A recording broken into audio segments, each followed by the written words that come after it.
No one says that. Come on. I don't know, but I chuckled when Laura Linney said "suck my." Yeah, suck my dick. Yeah. I always love it when women say that. That's the best. Although Has a guy ever said, you know what you could do? You could just eat me.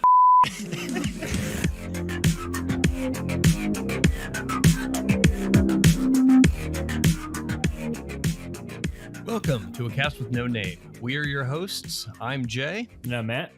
This is episode 7, Monday, May 9th, 2022. This episode, we will discuss the new Marvel film, Doctor Strange in the Multiverse of Madness. Plus, we will discuss the newly wrapped Netflix show, Ozark. But first, do you see anything? Other than what we're going to talk about? Yeah. No, No. not really. Some trailers. Yeah, we did We see can talk some about trailers. talk about the trailers that we saw. Let's talk about one of the good ones that we just saw 5 minutes ago, Cobra Kai. Are you excited? Yes. I like the show. I do too. It's fun. Yeah, it is fun, and it's a little campy. It's a lot campy. That's what makes it so charming. And it's good. I think that show is the best way to revitalize a franchise, because they don't take it too seriously, but they take it serious enough to where there's some emotional weight in some of the scenes. Yeah. But I think they do a great job targeting the original fans without alienating new viewers, and they do a good job, from my understanding, of attracting new people or attracting a new audience without alienating the old fans. So I love the about face they did with Johnny Lawrence's character. Yeah, where he goes from just, you don't like him at all really in the movies, and he's just the best. Yeah, he's so dumb. Yeah, it's so great. He's a good doofus. And, just one of those characters with a heart of gold, or just the underdog kind of story. Kind of him being fed up that he was just an ass in his younger years. He's just trying to cope with that, and then. Yeah, and he's not a fool, but he is kind of a dummy. Yeah, but he's a big dummy. But he's a smart dummy. Kind of. He has his moments. He's got good intentions for everything. But the only thing that we were worried about was that they're turning it out fast. Their last season was January 1st, and this one's coming out September. Yep, which they don't have. I don't think they do too many special effects. I mean, probably some green screen stuff, but a lot of it's drama. A lot of it's just actors on screen with some okay choreography, but just enough. It's all right. Quick edits. Yeah. Need some Liam Neeson over the fence edits, Yeah, and that's fine. If you watch the original Karate Kids, I mean, some of the choreography is a little. You're not watching it for the fights. Yeah. You're watching it for the banter between the characters. The banter and for the characters. Yeah. And for the characters, yes. Yep. So, but yeah, looking forward to that. I think it'll be good. It'll be the last season. And so it'll be interesting to see how they wrap it up, but they just keep taking it up another level of, but it's just good soapy villain. Yep. Awesome situations. So what'd you think of the new Avatar trailer? For a trailer that showed absolutely nothing. And we saw this previews at the Doctor Strange. Yeah. That we went to go see. Yeah. The two new trailers were going to be Avatar and Don't Worry, Darling. We saw both prior to Doctor Strange. Yep. Without showing anything in the trailer, it actually got me kind of interested in seeing it. Mm-hmm. I mean, the music that they had underneath there was good. The shots were very, very, I mean, it's a cartoon. The whole thing is a cartoon, but it's a really good looking cartoon. That's right. But I enjoyed it. It intrigued me without showing me anything, and didn't add any new information to that of the Avatar world that I didn't already know. But I think it did a good job of making me want to see it. Yeah. But I'm still not an Avatar fan, but that's why I think I like the trailers, because it did a good job of making me want to see the film, even though I'm indifferent to the whole franchise. Yeah, and you didn't see the first one in theaters, did you? I did. You did? In 3D? Yeah. Yep. Oh, okay. And I enjoyed the 3D effect of it, and that was really well done. I hate heights, but I got the sweaty palms.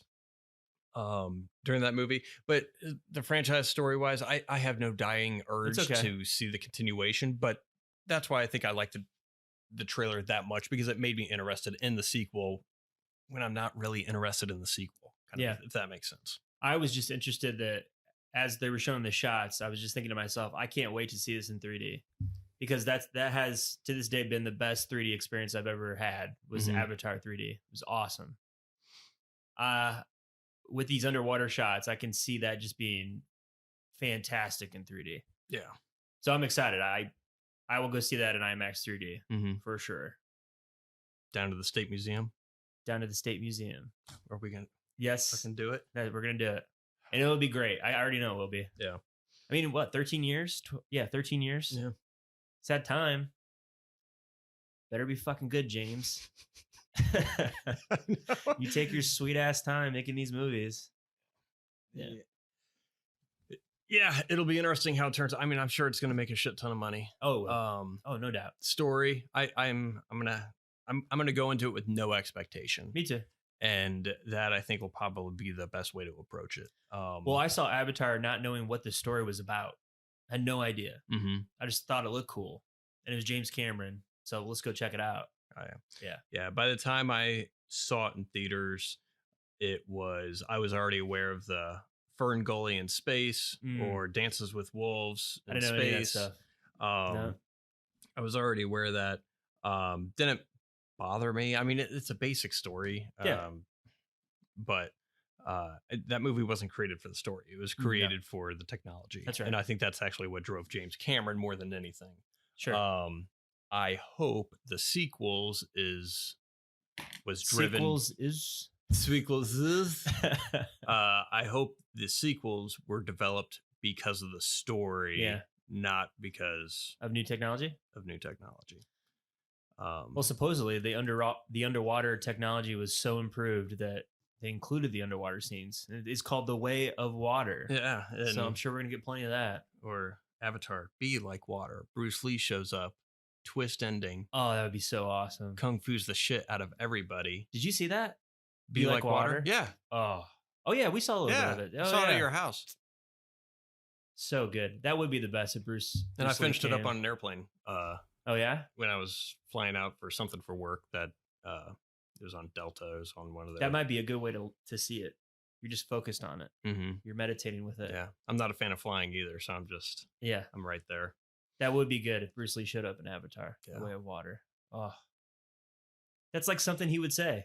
Be like water, my friend. The way of water. You have big mouth. Yes. Maybe I shut it for you. You are big and blue, like water. You giant smurf. So, but yeah, I think that trailer looks. I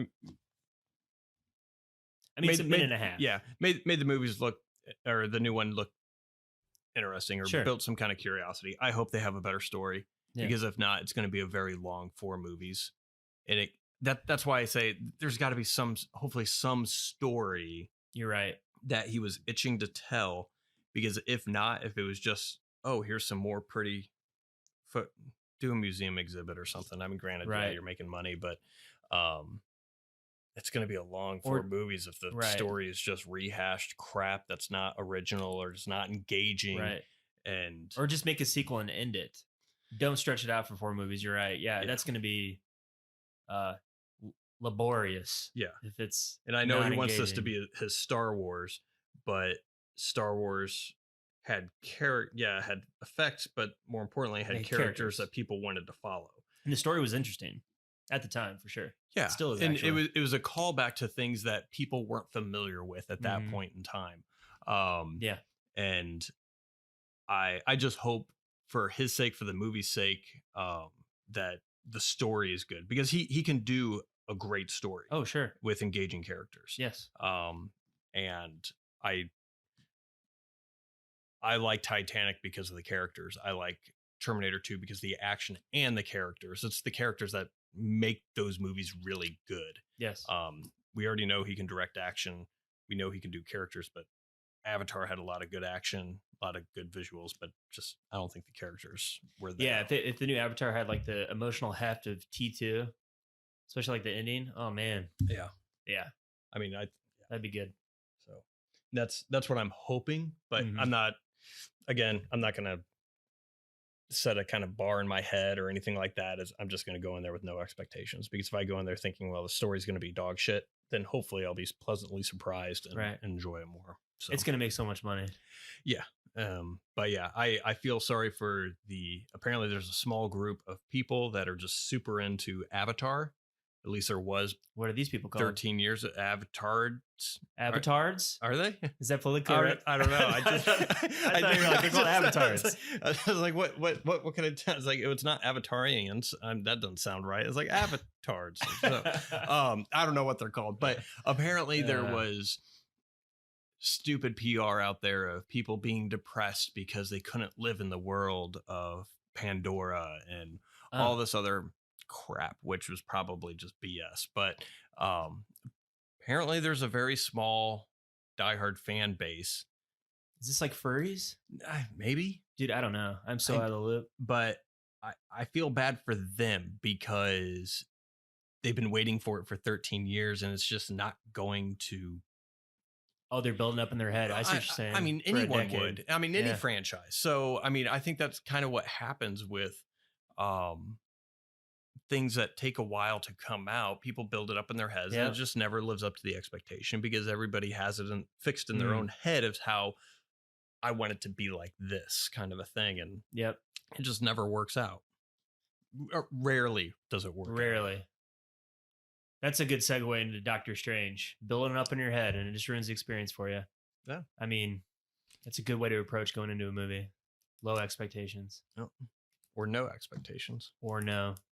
But yeah. What the other trailer we saw was Don't Worry, Darling, which I didn't know anything about this movie. I didn't either. Look good. Yeah, looks good. Looks like a great movie. It looks like it's something Shot original. Well. Yeah. I got some Stepford Wives. I was thinking the same thing. Stepford Wives. Just like the classic mid-century 50s kind of. Yeah. Something going on their husbands are doing that this housewife is skeptical of. Yeah. And I didn't know it was going to be like a suspense thriller. I thought it was going to be something along the lines of they were doing like atomic testing or something, which may be the case. But I thought it was going to be somewhat of a not biopic, but just based on somewhat historical thing, not just kind of a supernatural or just suspense by itself, just standalone story that's completely fiction. Are they trying to go for horror or suspense? I couldn't tell. Probably psychological thriller would be my guess. I felt like Florence Pugh is probably going to be the main character of I'm going nuts and no one's believing me kind of a thing. Which she kind of did in Midsommar. Yeah. She plays that pretty well. And is it Somner or Sommer? Midsommar? Somner? I don't know. Bears. Whatever. Yeah. The cherry pie, tart, whatever. But I thought it looked good. The acting looked good. It was directed by Olivia Wilde. Right. You said it's her second. She did Booksmart. I haven't seen it yet. I heard it's really good though. It's a comedy, like a coming of age. The two. Okay. Yep. I think that came out a year or two ago, didn't it? 2 or 3 years ago. Okay. I remember hearing about it because it won some awards, didn't it? Yeah.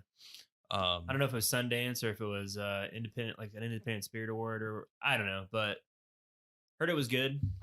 But her visual style looks really on point. It looks really awesome. Good. Yeah. And it looks like one of those movies that's going to take its time. Yeah. And just let everything breathe or just kind of do like that slow build up. And I got this Jordan Peele vibe from it. Yeah. Like from Get Out, just the way the shots looked. Mm-hmm. Yeah, I hope it's good. I mean, yeah, it's interesting. I mean, I'm it got me excited because it's something original that's coming out into theaters that.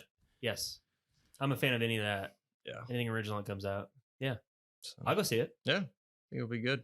Mm-hmm. Hopefully, but no expectations. Yes. Low. Very low. Well, who was in it? It was Florence Chris Pine. Chris Pine. That's what I couldn't think of it. And then you have Harry Styles. Harry Styles, yeah. And then you had here. I think Olivia Wilde's in it too. Olivia Wilde is in it.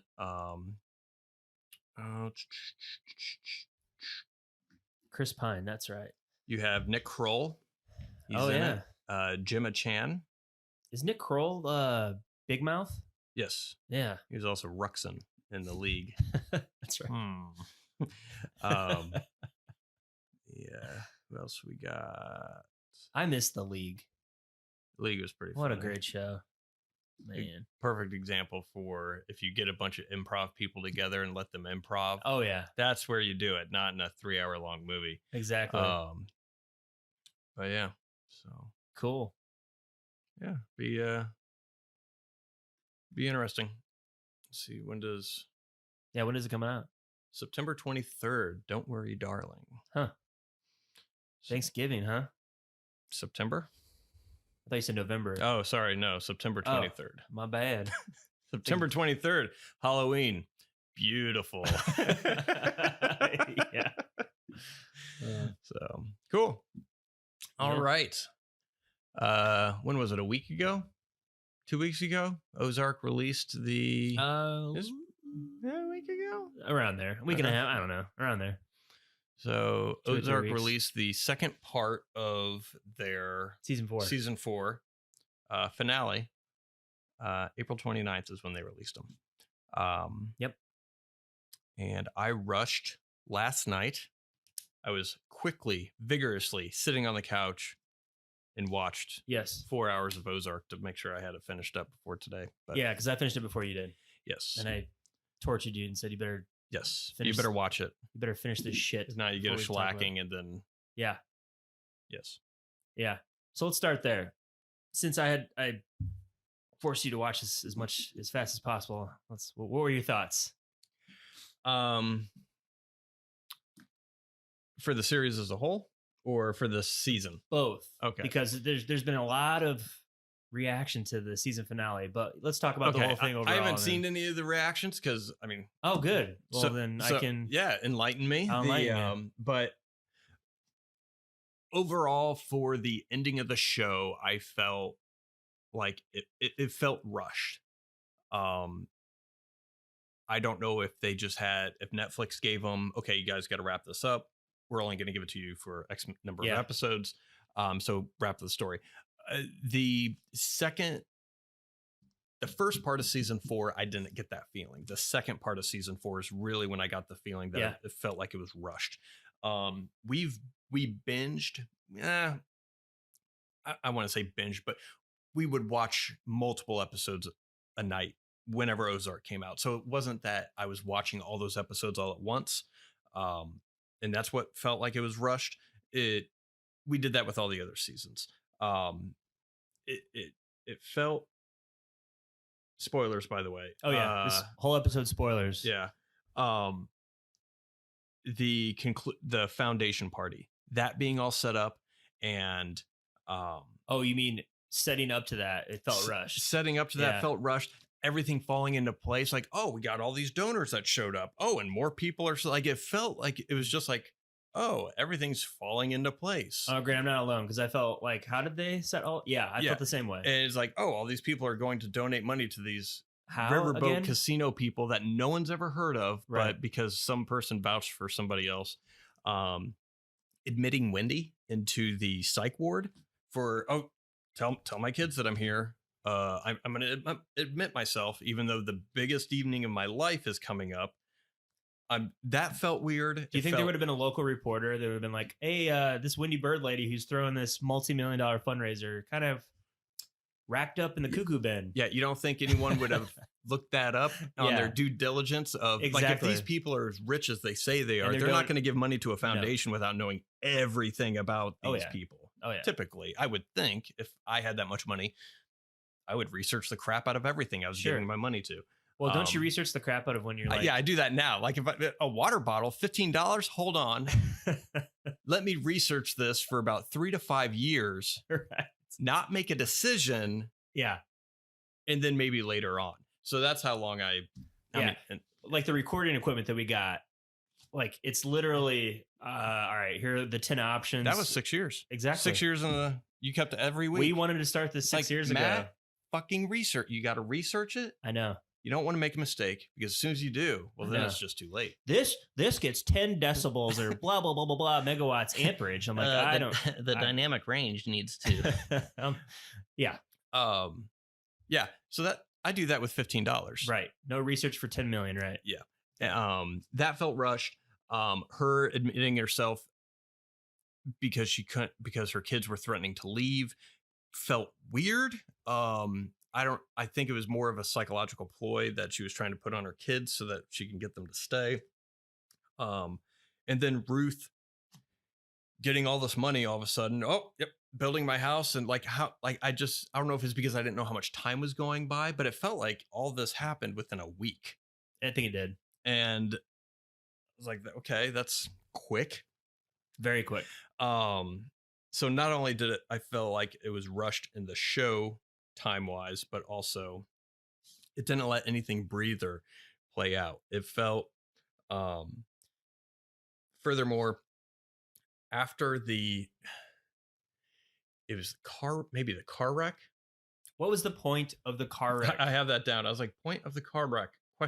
They foreshadowed that in episode 1 of part 1 of season 4. So I was thinking, because when that scene came up, I was like, when I was watching with Nicole, like, wasn't there a car wreck on the very first scene? Yeah, and because they talked about meeting with the FBI, and I think it was just a false sense of suspense.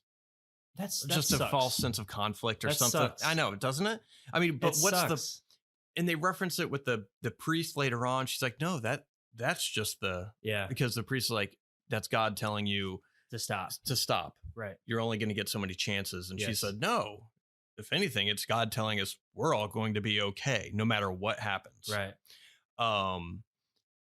But if it was a point for that interchange, that's not worth it. No. I think it was just a false sense of, oh, well, we got to have some kind of connection. I think it was just a way to make up false conflict. I think it was cheap. Definitely. And then because nothing came out of it. No, Nicole thought that the kids were going to die in the car wreck because it was set up for, I can't remember. It's been a week since I've seen this. I can't remember. Go ahead. It was right after they got him or right after Wendy left the psych ward. Okay. I thought Wendy was going to die in the car wreck and Marty wouldn't figure out how to get himself out of it. Oh, okay. Or wouldn't know what to do.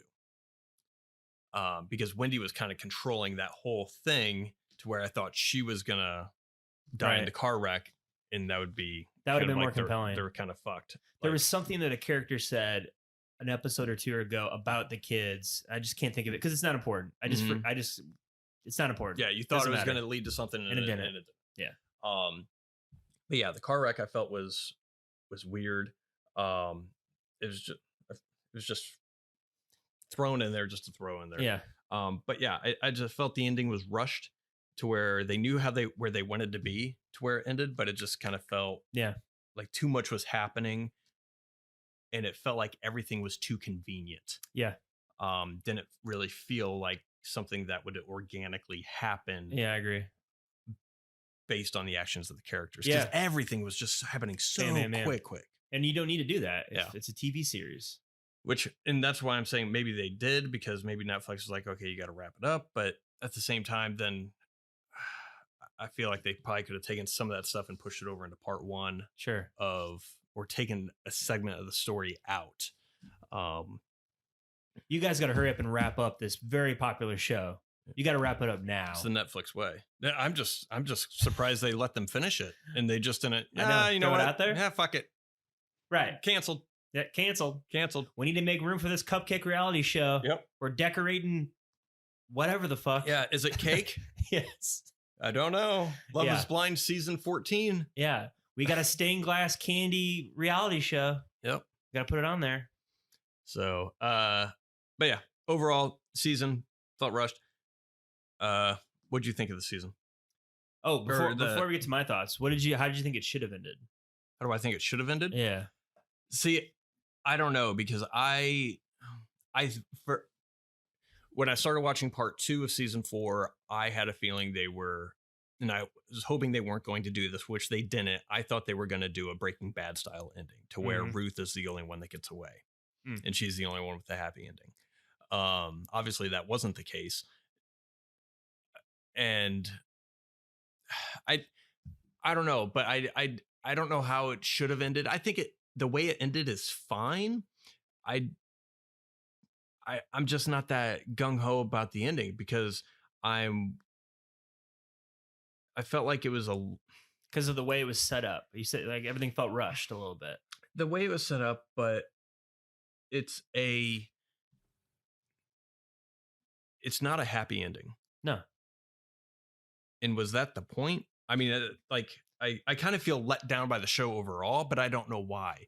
Is it because, and this is just one of the points I wrote down is, am I too used to things that have to have a meaningful ending or a moral ending to a story? I mean, it's not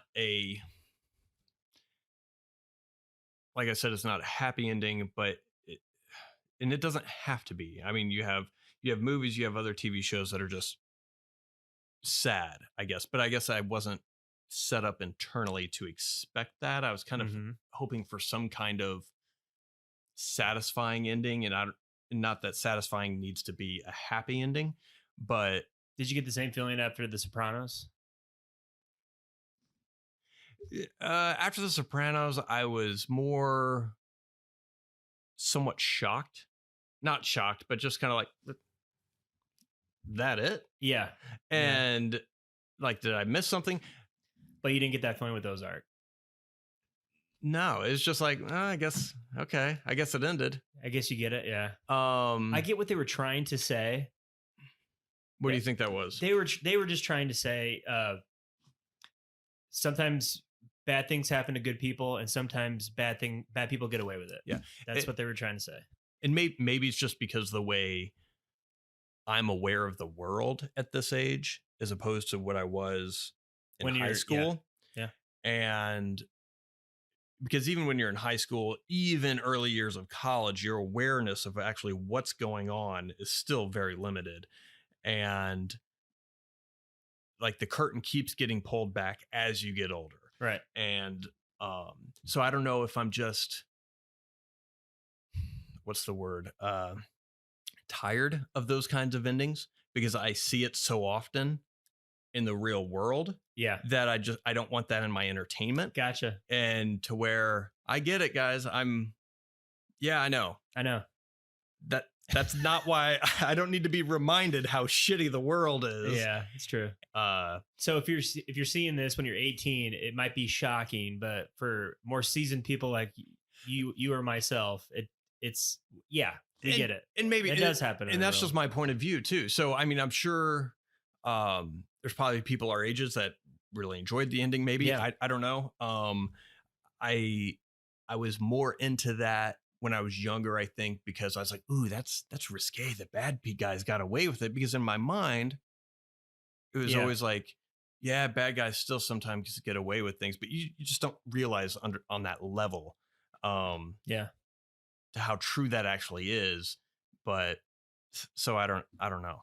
I don't know if that's the reason. I don't know if it's just because it felt rushed, because I didn't want Ruth to die, because I kind of wanted some kind of comeuppance or some kind of, I guess, resolution. But no one wanted Ruth to die. Yeah. And she was a great character. And I'm fine with characters you love dying. I mean, it was kind of sense. So, I mean, I don't know. Maybe I was talking with Christy. I don't know if I'll watch the show again, not because of the ending, but just because the show overall, I wasn't, it's not something I feel like I would want to watch. There's not a lot of instances in the show that I was like, oh, that was such a great scene. I kind of want to see that situation play out again. Like Sopranos, I feel like the rewatchability is there. I've seen that show probably 3 or 4 times all the way through. And I just like mafia stories. Of course. Mad Men, same thing. I've watched that probably 3 or 4 times. And there's certain TV shows that I will, Parks and Recreation, The Office. There's things you want to revisit. This, I don't feel like I would want to revisit. Again, not because it's just I was unsatisfied with the ending. Yeah. Because I was on, or maybe that might have something to do with it, but I don't know. Maybe a year from now, maybe I want to go back and watch it again or something, to now that I know what to expect. see if it would be any better. But it'd be brutal just because, which some of my points I'll get to later, some of the characters I don't know if I can deal with again. Well, I have a different opinion on that. I could probably watch it again because I think the acting is it's just stellar. Mm-hmm. And I do. And overall, the series had just a constant tone, which I loved. It was always serious. There wasn't any fluff in it. The cinematography was great. I like the blue tint that they have throughout because it makes it unique. It stands out. I like that. I mean, Bateman and Lenny are just awesome in it. And then Julie Garner steals the show. Any scene that she's in, she just kind of eats it up. She's awesome. I could see that and rewatch that again, regardless of the ending. But I didn't like the ending at all. I get what they were trying to do, but they should have killed everybody. That's how I thought it should have ended. Every one of those characters was awful, and each of them deserved to die, with the exception of maybe the bird kids. But Wendy and Marty and Ruth were just awful people. And if you're going to deal with the cartel, what's really going to happen? They're going to kill you. Kind of like, and here's why the show is really great. The endings of season 3 and part 1 of season 4 were perfect. Like the ending of season 3 when they fly to Mexico to meet Omar Navarro with the lawyer. And I'm like, he's just going to shoot the lawyer. That's what should happen. Lawyers are a dime a dozen. Marty's the one with the genius behind getting the money flowing, so the feds aren't on you.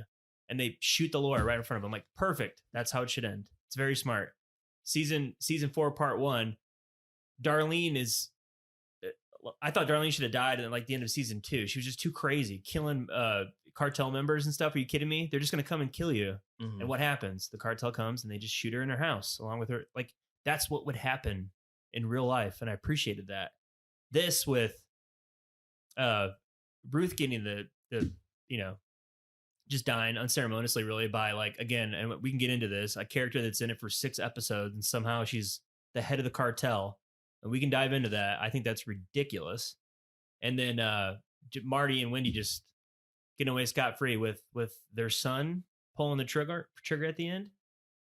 And I don't think that was earned. I don't think that... What was the kid's name in it? I can't fucking remember his name. Oh, Marty Jr. Marty Jr., whatever. Do I think that Marty Jr. would take a shotgun and kill a police officer or a private eye? Jonah. Who was... The whole season, he did not like his mother. The whole season. Hated her. Didn't really like his dad all that much either. Because he never stood up to her mom. Oh, you're only doing what mom wants to do. And he kind of liked the PI because he was looking in on the death of his uncle. Mm-hmm. So, in like an episode, he does an about face and he's going to murder somebody. Again, too quick with there's no... I mean, no. Unless... I mean, with that whole thing, there was another scene to where Jonah, it was in season 2 or something, he had a rifle. Mm-hmm.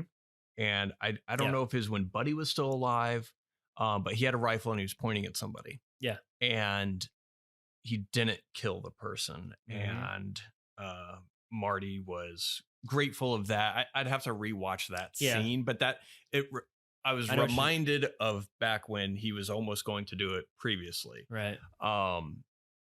But I don't know what the context was, so I can't... It'd been so long since I'd seen that scene in the episode, so I didn't know how to put the two together to see how it compared, other than the fact that he shot the person. Yep. I didn't like the way Marty just fell to the wayside towards the end of the show.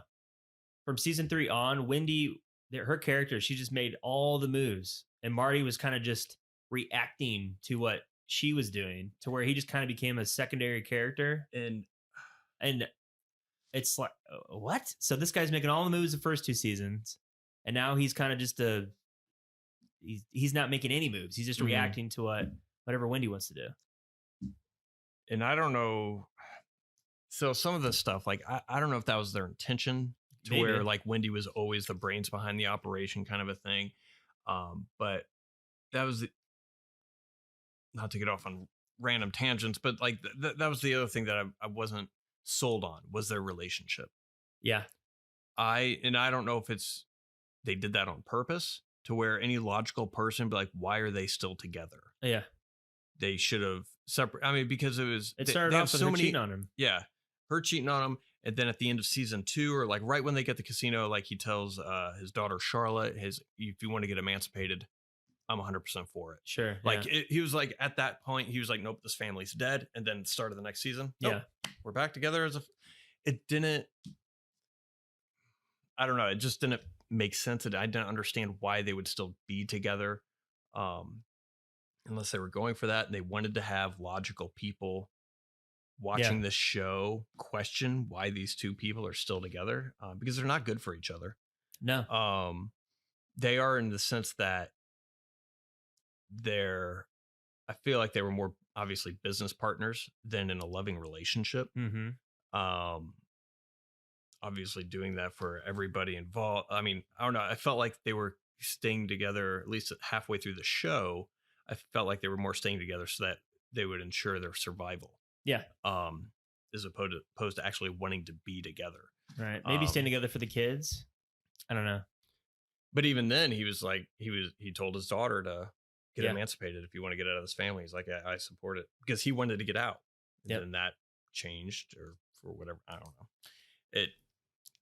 It just felt all over the place at times. But I mean, the acting was really good. But the acting's top notch.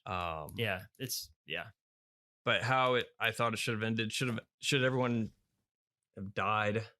Yeah, Jay. Bloodbath. Oh yeah. I don't know. Some of that. Just Scarface it. Yeah. They should have done that. Then it would be really. I mean, I guess. I mean, what's the point of the show? Like, and that's what I'm saying. Like, does it have a point? Is it just here's some entertainment? Here's like, what are they? I get with the bird surviving, it's kind of a statement on here's how some powerful families exist or come into being. Sure. Okay. But if everyone died, then what would the point be? Like, I feel like it would be like a similar How I Met Your Mother. Well, kind of an ending to where. Well, to counter that argument, what's the point of them living? Well, I'm trying to figure out the point of the show. The point of the show is to make money for Netflix, Jay. So, but I would have been fine with a Breaking Bad ending with Ruth surviving. See, I wouldn't have, because then I would have been like, because I already called it Breaking Bad, but for accountants. You did, yeah, that's true. And well, it is, and but I didn't want a similar ending. I've seen that show, right? And I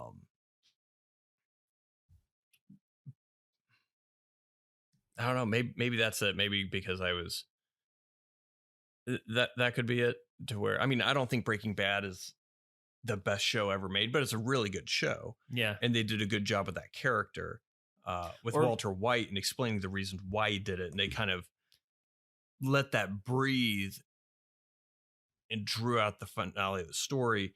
To where I kind of always kind of in the back of my head compared it to Breaking Bad, didn't do that. So maybe that's why. Yeah. Or maybe like, kill Wendy. Like the cartel kills Wendy. They hold Bateman hostage to launder money in perpetuity, and then let their kids go. Like a prisoner. Yeah. Let your kids go. Something like that. Yeah. You're going to work for us until you're dead, or else we're going to kill your kids. Like, I'd be fine with that too. Yeah.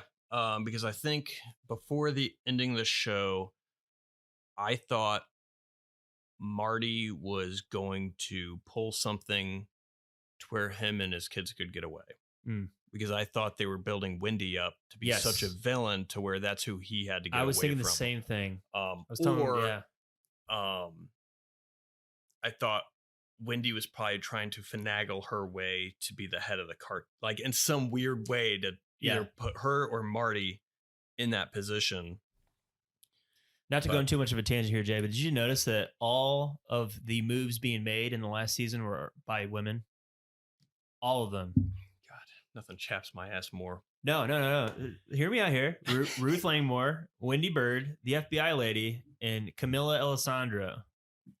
And all the guys were kind of pushed aside as like pushovers and / morons. Omar gets capped. Marty is just reacting to the situation. He's not making any moves, really.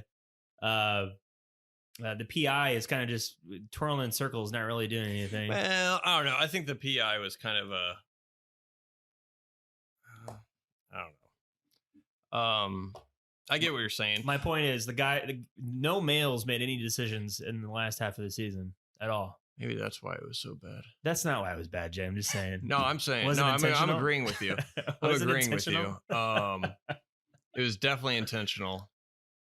Maybe that's why people are reacting to it. Of course, I don't know what the reactions are, but no, I agree with you. It would have been better if more men were making decisions. But no, I did have. I'm fine with it, Jay. It's just blatantly obvious. No, it's okay. I mean, it's blatantly show obvious. your hate. It's fine. But no, I had that as a note to where, because they had this issue in Breaking Bad to where the difficulty of writing morally correct characters against the protagonist. Yeah. So you had in Breaking Bad, Walter White's wife. Skyler. Yeah. I remember when the show was on the air, people hated her and a gun because they'd call her bitch. A lot of people hated her character. Really? Yeah. To where she was being harassed. Like in real life? Yeah. Like they just hated her character because she was against Walter White. And there was some discussion to where, is that because she's a woman? Like that falls under, like they didn't know if it was like misogynist or something like that. I mean, you didn't follow this at all? Not in at the all, early no. 2000s? I liked her 2010s. Character. See, I didn't. I thought you didn't like her? I thought she was annoying because I felt like she held up the story, but she was correct. Everything she was saying, for the most part. I mean, in the later seasons, she started getting hypocritical because her and Ted, she was helping that whole thing out to where, but Walter was doing so much worse stuff. Oh God, yeah. And people were giving him a pass. And there was discussions like, oh, is that a sign of misogyny? Or is that because Walter's doing all these horrible things? Skyler is doing a little bit of horrible things and everyone jumps on her. I think it's more of writing morally correct characters when your main character, your protagonist, is an anti-hero or the actual villain or doing worse things. Because I have the private investigator, Agent Maya, the FBI agent, the daughter, Charlotte, in early seasons. Morally correct characters. I found all those characters annoying. Certain parts. You did? Yeah. Like the PI, I hated that guy. I just wanted him to go away. Yeah. Because he was fucking with people. And he was like, dude, you're annoying. Yeah, you're onto something, but I got what you're saying. You're fucking annoying. Go away. To your point, he was probably the most annoying character. I'll give you that. For sure. FBI agent Maya. I didn't like her character either. One, I mean, she was just always so dour and like serious and but same way, she was morally correct, but she was against the birds. Yeah. So I didn't like her. And Charlotte bitching about her parents in the early seasons and wanting to get a man. It was just annoying. And even though she was correct in everything, most of the things she was saying, they definitely toned her down a lot in the season. She barely says anything in it. In the later seasons, Jonah, I found him annoying. Yeah. Because he was all butthurt because of his Uncle Ben, which I get it. Yeah. Your mom killed your uncle that you really enjoyed, but in my back of my head, I was like, get over it kind of a thing. And I found him annoying. It wasn't like good job, Jonah, stick to your guns kind of thing. And I don't know if anyone else felt differently or whatever, but that's how I felt watching the show. And I don't know if it's a difficulty writing for those kind of characters, because you're writing a character that's going against the protagonist and they're gonna come off as bitchy or just a pain in the ass or annoying, more so than a proper antagonist, to where they're both on an equal level facing off against each other. So you have an example. I mean, well, you have Omar, or you have his sister, to where Camilla, yeah, to where they were more on even footing. Yeah, they were kind of butting heads, or like that's who they had to, or Javi, or anybody else that they would have to work against. Or with Breaking Bad, you would have Gus Fring, or Salamanca, or any more on an even keel, as opposed to someone, I guess, that story structure wise is on a lower tier, saying don't do this, no, because it feels like a kid, or like a yippy dog, just like just annoying the fuck out of you. Like, go away. Like, you're not, you exist to simply be an annoyance or a hindrance to the main character, or a moral compass for the audience. Sure, like that. Yeah. But it's not. But they're not presented it that way. Yeah, and I don't know if, and I think it's done on purpose, because then you would switch your allegiance to the character. So you have to follow these morally ambiguous characters, and I mean, you get what I'm saying. Like, for Jonah's part, why he's annoying, and it kind of reflects on Anna Gunn, Skylar. Mm-hmm. If you're gonna complain about the misdoings of another character, you have to be like the Virgin Mary. Like Jonah, for instance, he hates his mom because his uncle he thinks that he was right at this point. His mom murdered his uncle, but he's laundering money for Ruth out of a hotel room. Mm-hmm. Like, he's doing very bad things as well. Mm-hmm. So it makes him annoying when he tries to be like take the moral high ground with Wendy. And I think that's part of it too, because Skylar did the same thing, to where she was bitching to Walt, to where, oh, you can't do these things. Meanwhile, she's running the car wash, right? And she's do as I say, not as I do, kind of thing. And I'm I think you're aiding and abetting. Yeah. Maybe they're just hypocrites. Oh yeah. Which at the same time, we don't need so many of them. Every character on that show, on Ozark, is a hypocrite. But not Maya. I mean, she wasn't. Yeah. But she was just kind of there was a character she reminded me of. In The Sopranos, random character, Tony Soprano gets pulled over by a traffic cop, and Tony was like, oh, like he was a little buzzed or whatever, and hey, bada bing, bada boom, hey, and here's some 20s or 100, and the guy's like, no, I'm not going to be bribed, blah blah blah, gives him a ticket. Tony then goes to one of his political friends, and he's like, hey, make this go away. And so then the guy gets fired from the force, or from the police department, and he runs into him again later in the episode, and he's working at like a nursery or a landscape company, and Tony's kind of like chuckling or whatever, like, and he's like, oh, I was fired. And he's like, oh. And then he comes back later and tries to give him money, and the guy's like, no, I don't want your money, kind of a thing. And it was to show that there's some people, because Sopranos just filled with all these awful people. Mm-hmm. There were some people that just cannot be bought. They have a better moral compass. And that's who Maya reminded me of, was that character in Sopranos. Which is fine, but I don't know if it's just, I just didn't. You don't want him in that story. I don't want him in that. I don't know. I mean, I just didn't like her character. Especially, maybe, I don't know what it was. Maybe when she had a baby and she was like, oh, I'm gonna just had a baby and you're fucking with cartel people. No, like, what are you doing?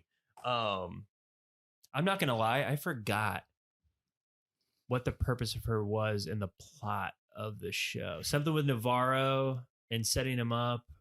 I can't remember, Jay. So I think maybe that's to your point. I think she had discovered that. I think she had found she had made some kind of connection, or because she was partners with somebody. One of her partners, I think, tried to get Rachel to wear a wire, which she did.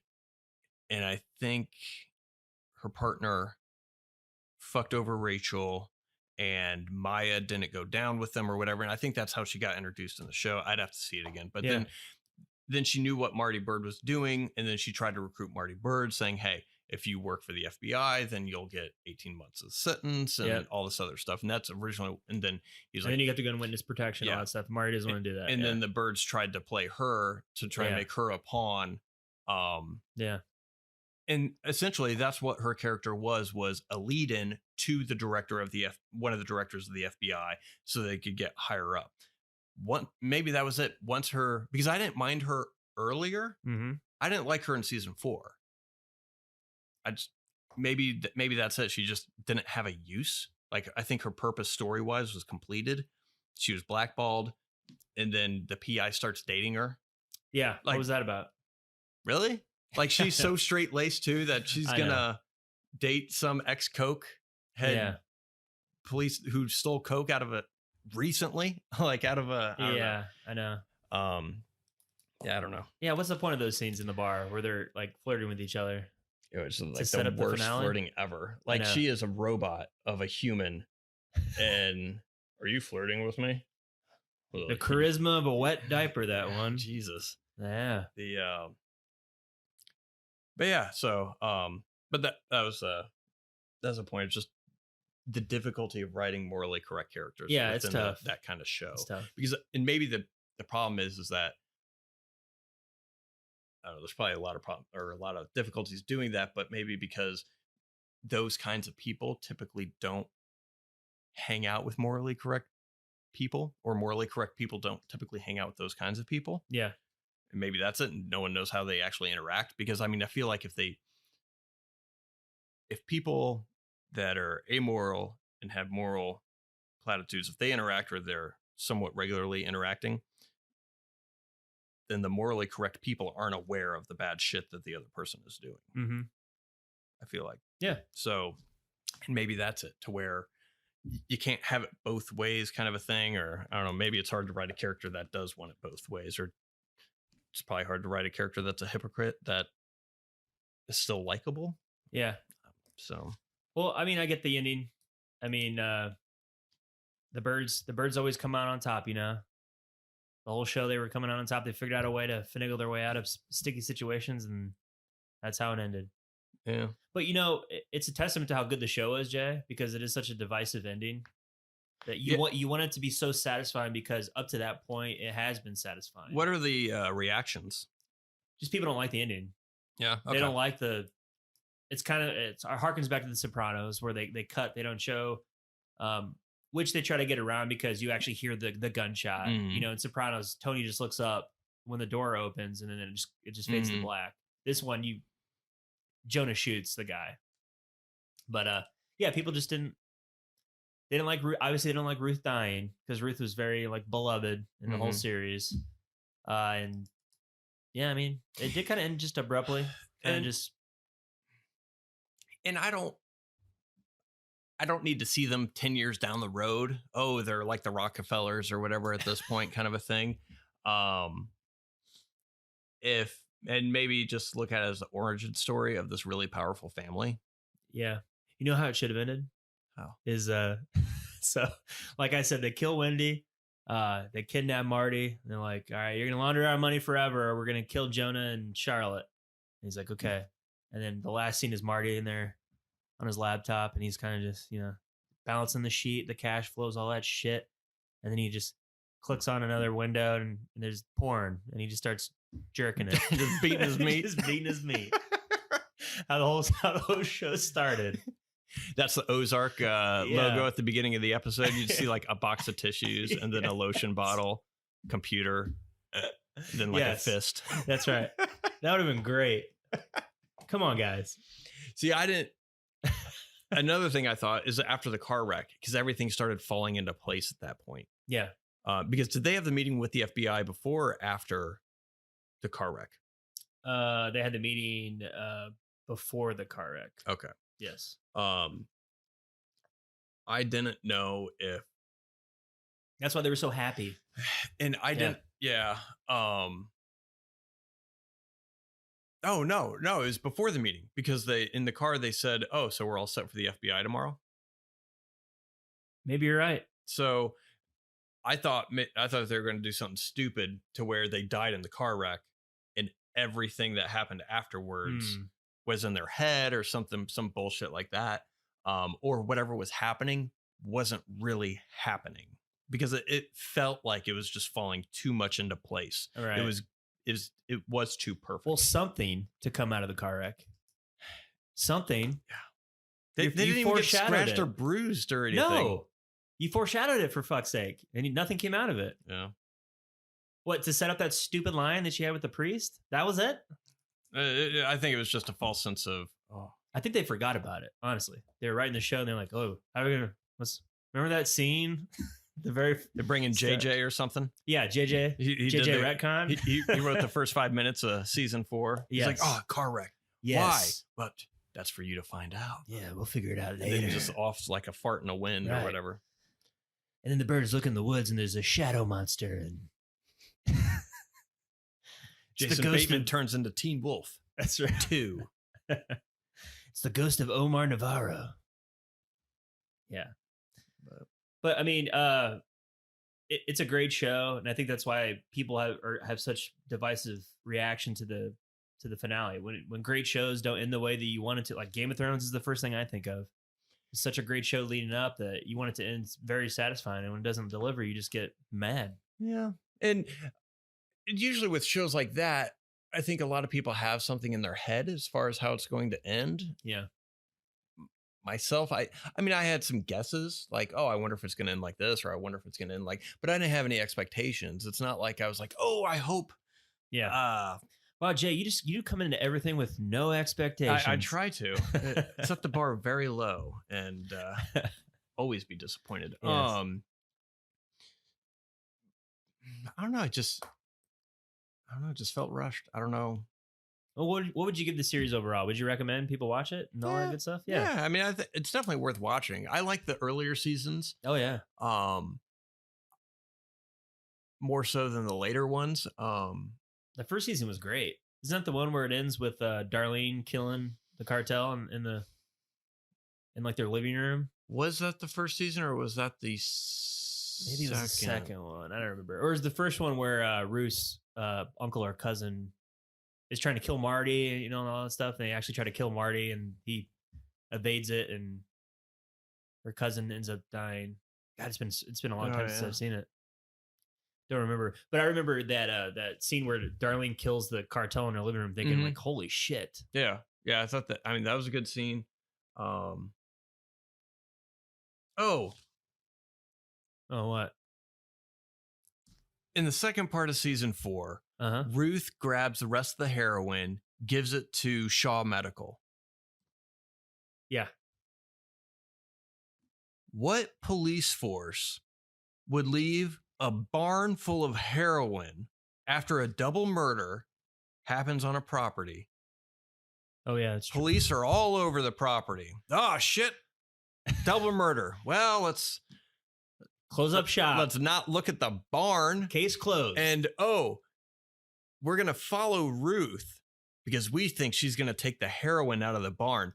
Why is the heroin still in the barn? What cops would leave that there?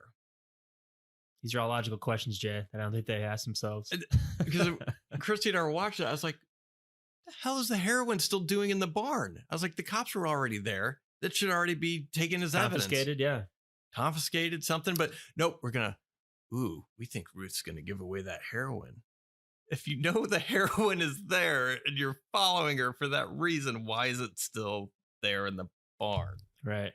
For the off chance that someone tries to unload it? It's making too much sense, Jay. That killed the first couple episodes for me because she kept going back to with the U-Haul truck or whatever, and I was like, yeah, what is that still doing there? But yeah. Overall, I think people should watch it. Yeah. I liked it. I liked it. The acting's good. It's very good.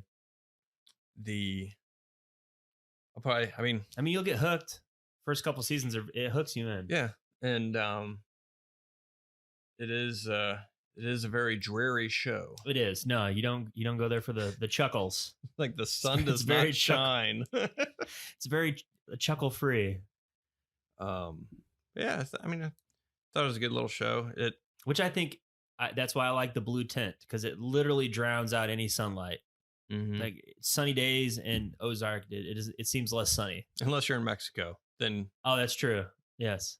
Oh, that's one thing I didn't buy was Marty taking over the cartel for a couple weeks. I'm sorry.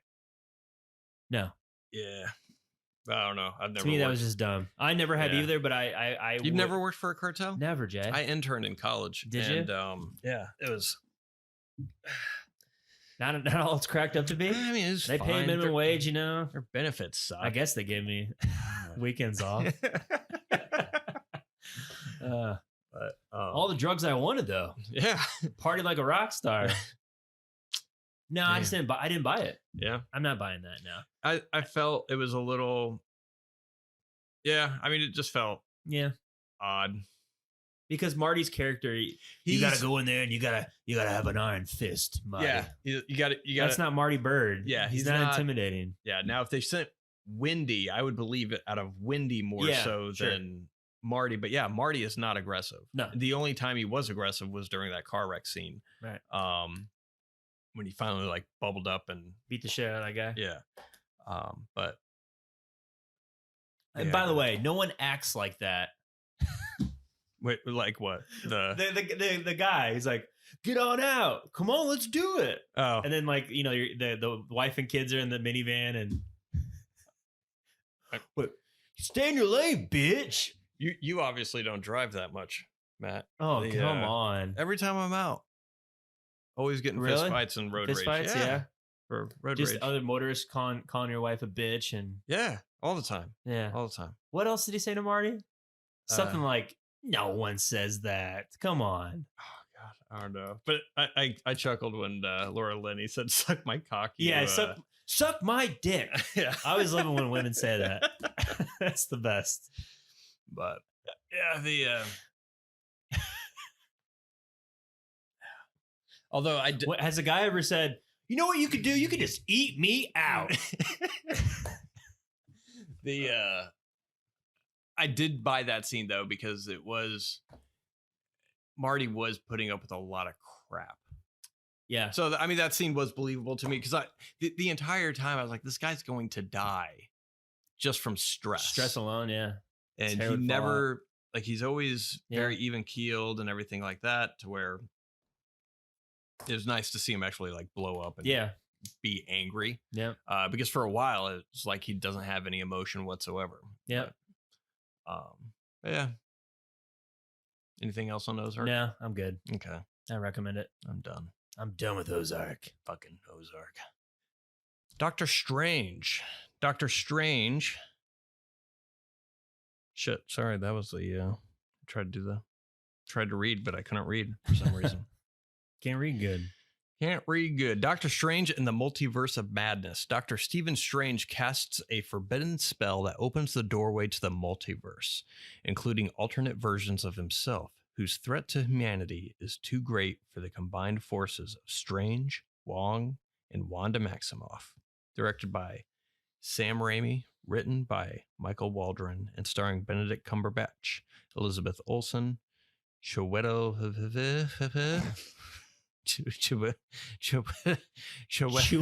Ejiofor. Jesus. Benedict Wong. Chewie from Star Wars. Chewie. Rachel McAdams and Xochitl. I think it's like xylophone. It's Xochitl Gomez. Yep, that's who's starting it, Jay. All right. Doctor Strange. What did you think of Doctor Strange? I hated this movie. That sums up my thoughts of Doctor Strange. All right. But I'll get into it. I'll get into what I didn't Join us next week as we talk. No, this movie sucked. I'm going to say that right off the bat. But here, I'll start with the positives, Jay. Okay. All right. So I was definitely excited to see this because Sam Raimi directed it. He's, as I said on this podcast, my top 5 favorite directors of all time. I was excited to see it. Kind of gets into our discussion on expectations, not having them too high. Mine were definitely high because I love me some Sam Raimi, and he hadn't had a movie out since Oz the Great and Powerful, and that movie wasn't very good. So I was excited to see him delve into another superhero movie, add some horror elements to it, which it's his forte. And anyway, so I was excited, and what came out was just this gobbledygook of dopey dum-dum nonsense that I just didn't like at all. But positives. So I did like the Sam Raimi scenes. There's definitely some elements of horror in there. Definitely some Evil Dead inspiration. There's even a book. I can't remember the name of the stupid book, but it's the book that they need to search out to destroy because the Scarlet Witch is utilizing it to dream walk into other multiverses. I like the scenes where there's even an Evil Dead throwback in it where Wanda is going through like water to reach into, because she gets trapped into this like mirror verse or whatever from Strange, and she tries to exit it out through like water and like walk through the using water. The reflections. Yeah, that's pretty cool. Yeah, it's definitely Raimi vibes there. I loved when he resurrects himself as Zombie Strange and he makes a cape out of like undead souls and fly. That's crazy Raimi stuff that I loved. I love the stupid humor, Sam Raimi humor, the unintentional playing it straight, where he's talking to America Chavez as Zombie. He looks like Darkman with half his face missing, and he can't say America right because he doesn't have any lips. I think America, like that's Sam Raimi stuff. I thought Elizabeth Olsen was great. I thought Rachel McAdams was solid. The Scarlet Witch, like stalking scenes, again the horror elements where they're running in the tunnels away from her and she's kind of stalking them. Those were great. Yeah. Felt very, Friday the 13th, just kind of like that. Yeah. The way they had her eyes backlit when she comes up, like kind of possessed, like they did that really well. And the concept's cool, you know? It's the multiverse. I mean, anything can happen. Like throw cameos out there, have interesting set pieces, all that's like that. That's great. I like that concept. And you can really create a interesting, fun movie out of that stuff. All right, that's it. That's all the positives I have for it. Everything else is just it's a garbage heap, Jay. Okay, just a garbage heap. Well, before I get into the negatives, you go ahead and tell me your thoughts on it. I did not hate it. Ooh, this is gonna be saucy. I don't know if this is gonna be saucy. I enjoyed it. Yeah. I didn't leave. I mean, again, I went into this no expectations. Right. I had other than Sam Raimi directing this, I really had no. Yeah. I'm not a huge Doctor Strange fan. I don't read comic books. So I was just like, new Marvel movie. So the 28th Marvel movie. Yes. I thought it was entertaining. I felt like it was dragging in some parts toward the end, but I enjoyed it. I mean, I thought the story was kind of muddled in some places. But I thought Rachel McAdams, what they did with her character, I thought was good. To where they included her without, I liked how they had she was playing a different version of herself instead of just the same old, won't they kind of love interest. I thought that added some nice dynamic story wise between those two. And Elizabeth Olsen, again, did really, really well. I liked how they showed her character finally being as powerful as what she is. And I like the Raimi-isms. I thought it was enjoyable. I didn't hate it when I got out of there. I didn't think that like, oh God, this is dog shit. There were some parts that I think were campy in some spots or whatever, but that's Raimi. That's part of his Raimiism. But overall, thought it was fine. America Chavez, bland. I call her Human McGovern. What's Human MacGuffin? MacGuffin. MacGuffin? Yeah. So MacGuffin is just a random thing in a movie that, oh, we got to get this object because the story tells us we have to get this object. That's a MacGuffin. Okay. So it could be anything. The suitcase in Pulp Fiction is a MacGuffin. The Tesseract in Avengers is a MacGuffin. So you're saying this character is a MacGuffin? The whole character is a MacGuffin. But that's fine. I feel like they introduced her character so they could probably bring her, like, use her as a tool later on. Of course. To where if they have to do more multiverse stuff, then now we have this character that can control going to the multiverse. I feel like that's the only reason why she was in this movie. Yeah. But I enjoyed it. I thought it was fun. I thought it was fine. I don't know if I'll watch it again. I maybe, I don't know. There hasn't really been a Marvel movie that I've since Endgame. I guess some of the Spider-Man ones I've watched a couple times. Well, actually, no. Far From Home I've only watched once, and same thing with No Way Home. But No Way Home. No Way Home. Yeah, I'd watch those again. Yeah. But I mean, I don't know. I thought it was fine. It was entertaining. Yeah. So if you're a Marvel fan, go watch it. If you're a Marvel fan, you kind of have to watch it at this point because you're so invested in the 27 other films that were in here and the 5 Disney Plus TV shows that are stringed together with it. So the movie, to me, suffers from just uneven tone right off the bat. It doesn't know if it wants to be a horror movie or a Disney-fied, campy action romp. It goes from, it's clearly evident that Sam Raimi was Sammy Raimi. Sammy Raimi.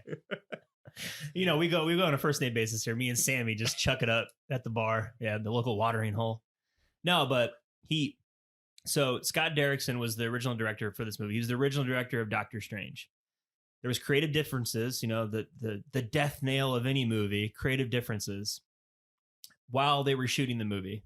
So they hire Sam Raimi to come in to finish everything else. It happens all the time. Normally the movies that come out of that are god awful, and this is no exception. So you can tell that his ideas were there with the ramified scenes, but then they threw in scenes and dialogue because it's a Marvel movie. It's not a Sam Raimi movie. Like the Illuminati scene in there, it didn't feel Raimi at all. It's like, we got to do this because we need to service fans.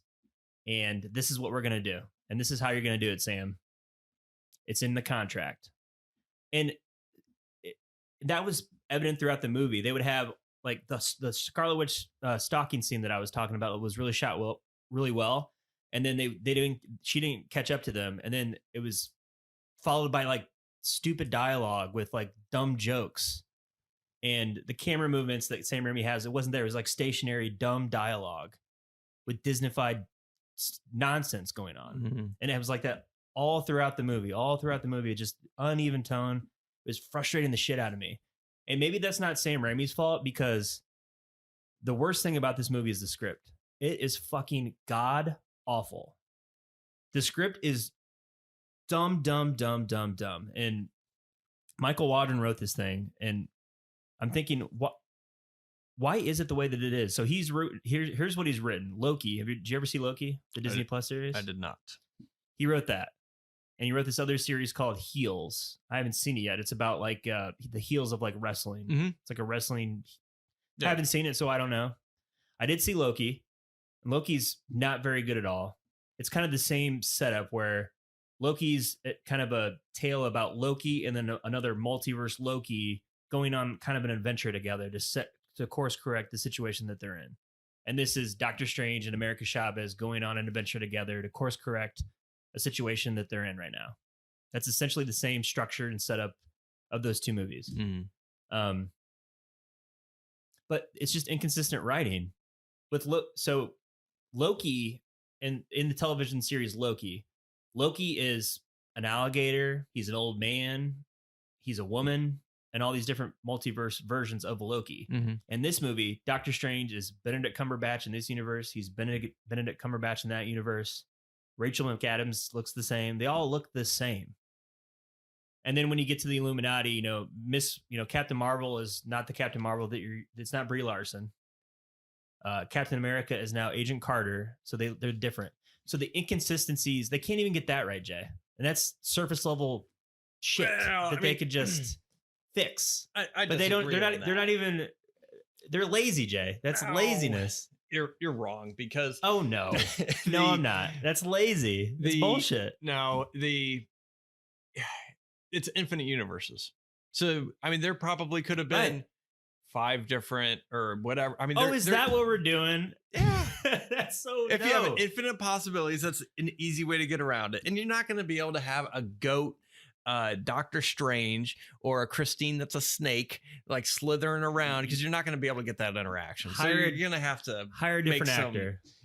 You're going to have to make some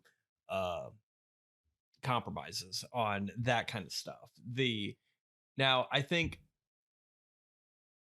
I wonder how much Sam Raimi had an effect on the story, though, because I felt like the movie as a whole. I disagree with the tone. I feel like it felt a lot like a Raimi movie,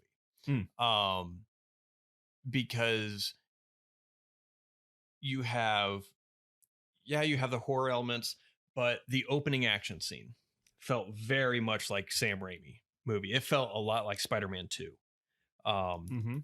Even the exterior of the buildings that were shot during that action scene, it felt like it was the same exterior of the buildings that were during the Doc Ock and Spider-Man fight, and when they were throwing clock hands at each other. But the way it starts off, you had the mother pushing the baby in a carriage. Like it was very not golden age, but just very schmaltzy, like classic superhero setup. Like, oh, a mother and her child is in danger, and oh, I'm in my normal suit and everything, and I'm going to transform into my superhero. Oh, you're talking suit. about when the octopus monster. Yeah, right at the beginning of the. Okay, I thought you were talking about the opening one, not when they're in the whatever weird. They're in the in between. The in between, the upside down. The upside down, yes. But no, it's when they're in New York at the wedding. That felt very Raimi. It did. That portion did. And the way the movie ended felt very Raimi, to where you think,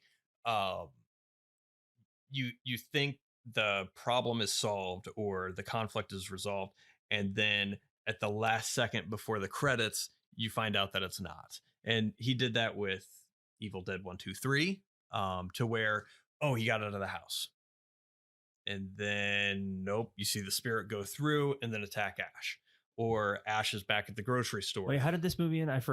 So Doctor Strange he leaves his little building on Bleecker Street. He's crossing the crosswalk, and then the third eye opens up. Yeah, he's like, third eye opens up, and then it goes to credits. Gotcha. Same thing, Drag Me to Hell. Yeah. To where you thought, she was over it. Nope, still possessed, kind of a thing. Yeah. So it felt like that. You had the horror elements sprinkled throughout. You have the villain destroying herself after the hero helps the villain understand that you're the monster, you're the one that's doing this kind of a thing. So overall, it felt like a Raimi superhero movie. But I was wondering how much influence he had on the story, because some of the story beats felt very similar to Spider-Man 2. And I don't know if he did that on purpose because he was afraid of having another Spider-Man 3, which I think there's some elements of Spider-Man 3 issues that appeared in this movie as well, being too many characters. And so I was wondering how much of effect he actually had on the story. I mean, obviously they're going to have an outline that everyone needs to follow, so that way they can continue the greater story of the Marvel. But I think his only input on the story was, you have to have Bruce Campbell in my movie or I'm not doing it. And his 73 Oldsmobile. Yeah, that's right. But well, that's the problem with this movie, Jay, is it doesn't know what it wants to be a sequel to. There's elements of WandaVision, No Way Home, Doctor Strange, and Spider-Man. Or wait, what did I say? Endgame, sorry. Yeah. Endgame. But it's clearly a Scarlet Witch story. Because that's another problem with the movie. Doctor Strange is a secondary character in this movie. It's a Scarlet Witch movie. Yeah, and I agree with that. I have down Doctor Strange didn't have an arc. No. Now they kind of alluded to something to where Christine tells him at the wedding, like, oh, you're always holding the knife. Yes. Or you always have to be the one holding the knife. Or they brought up, is he happy? Yeah. Like they kept asking that question a lot. And yeah, they didn't expand on that. And maybe him not holding the knife was letting America talk to Wanda at the end. I don't know. Yeah.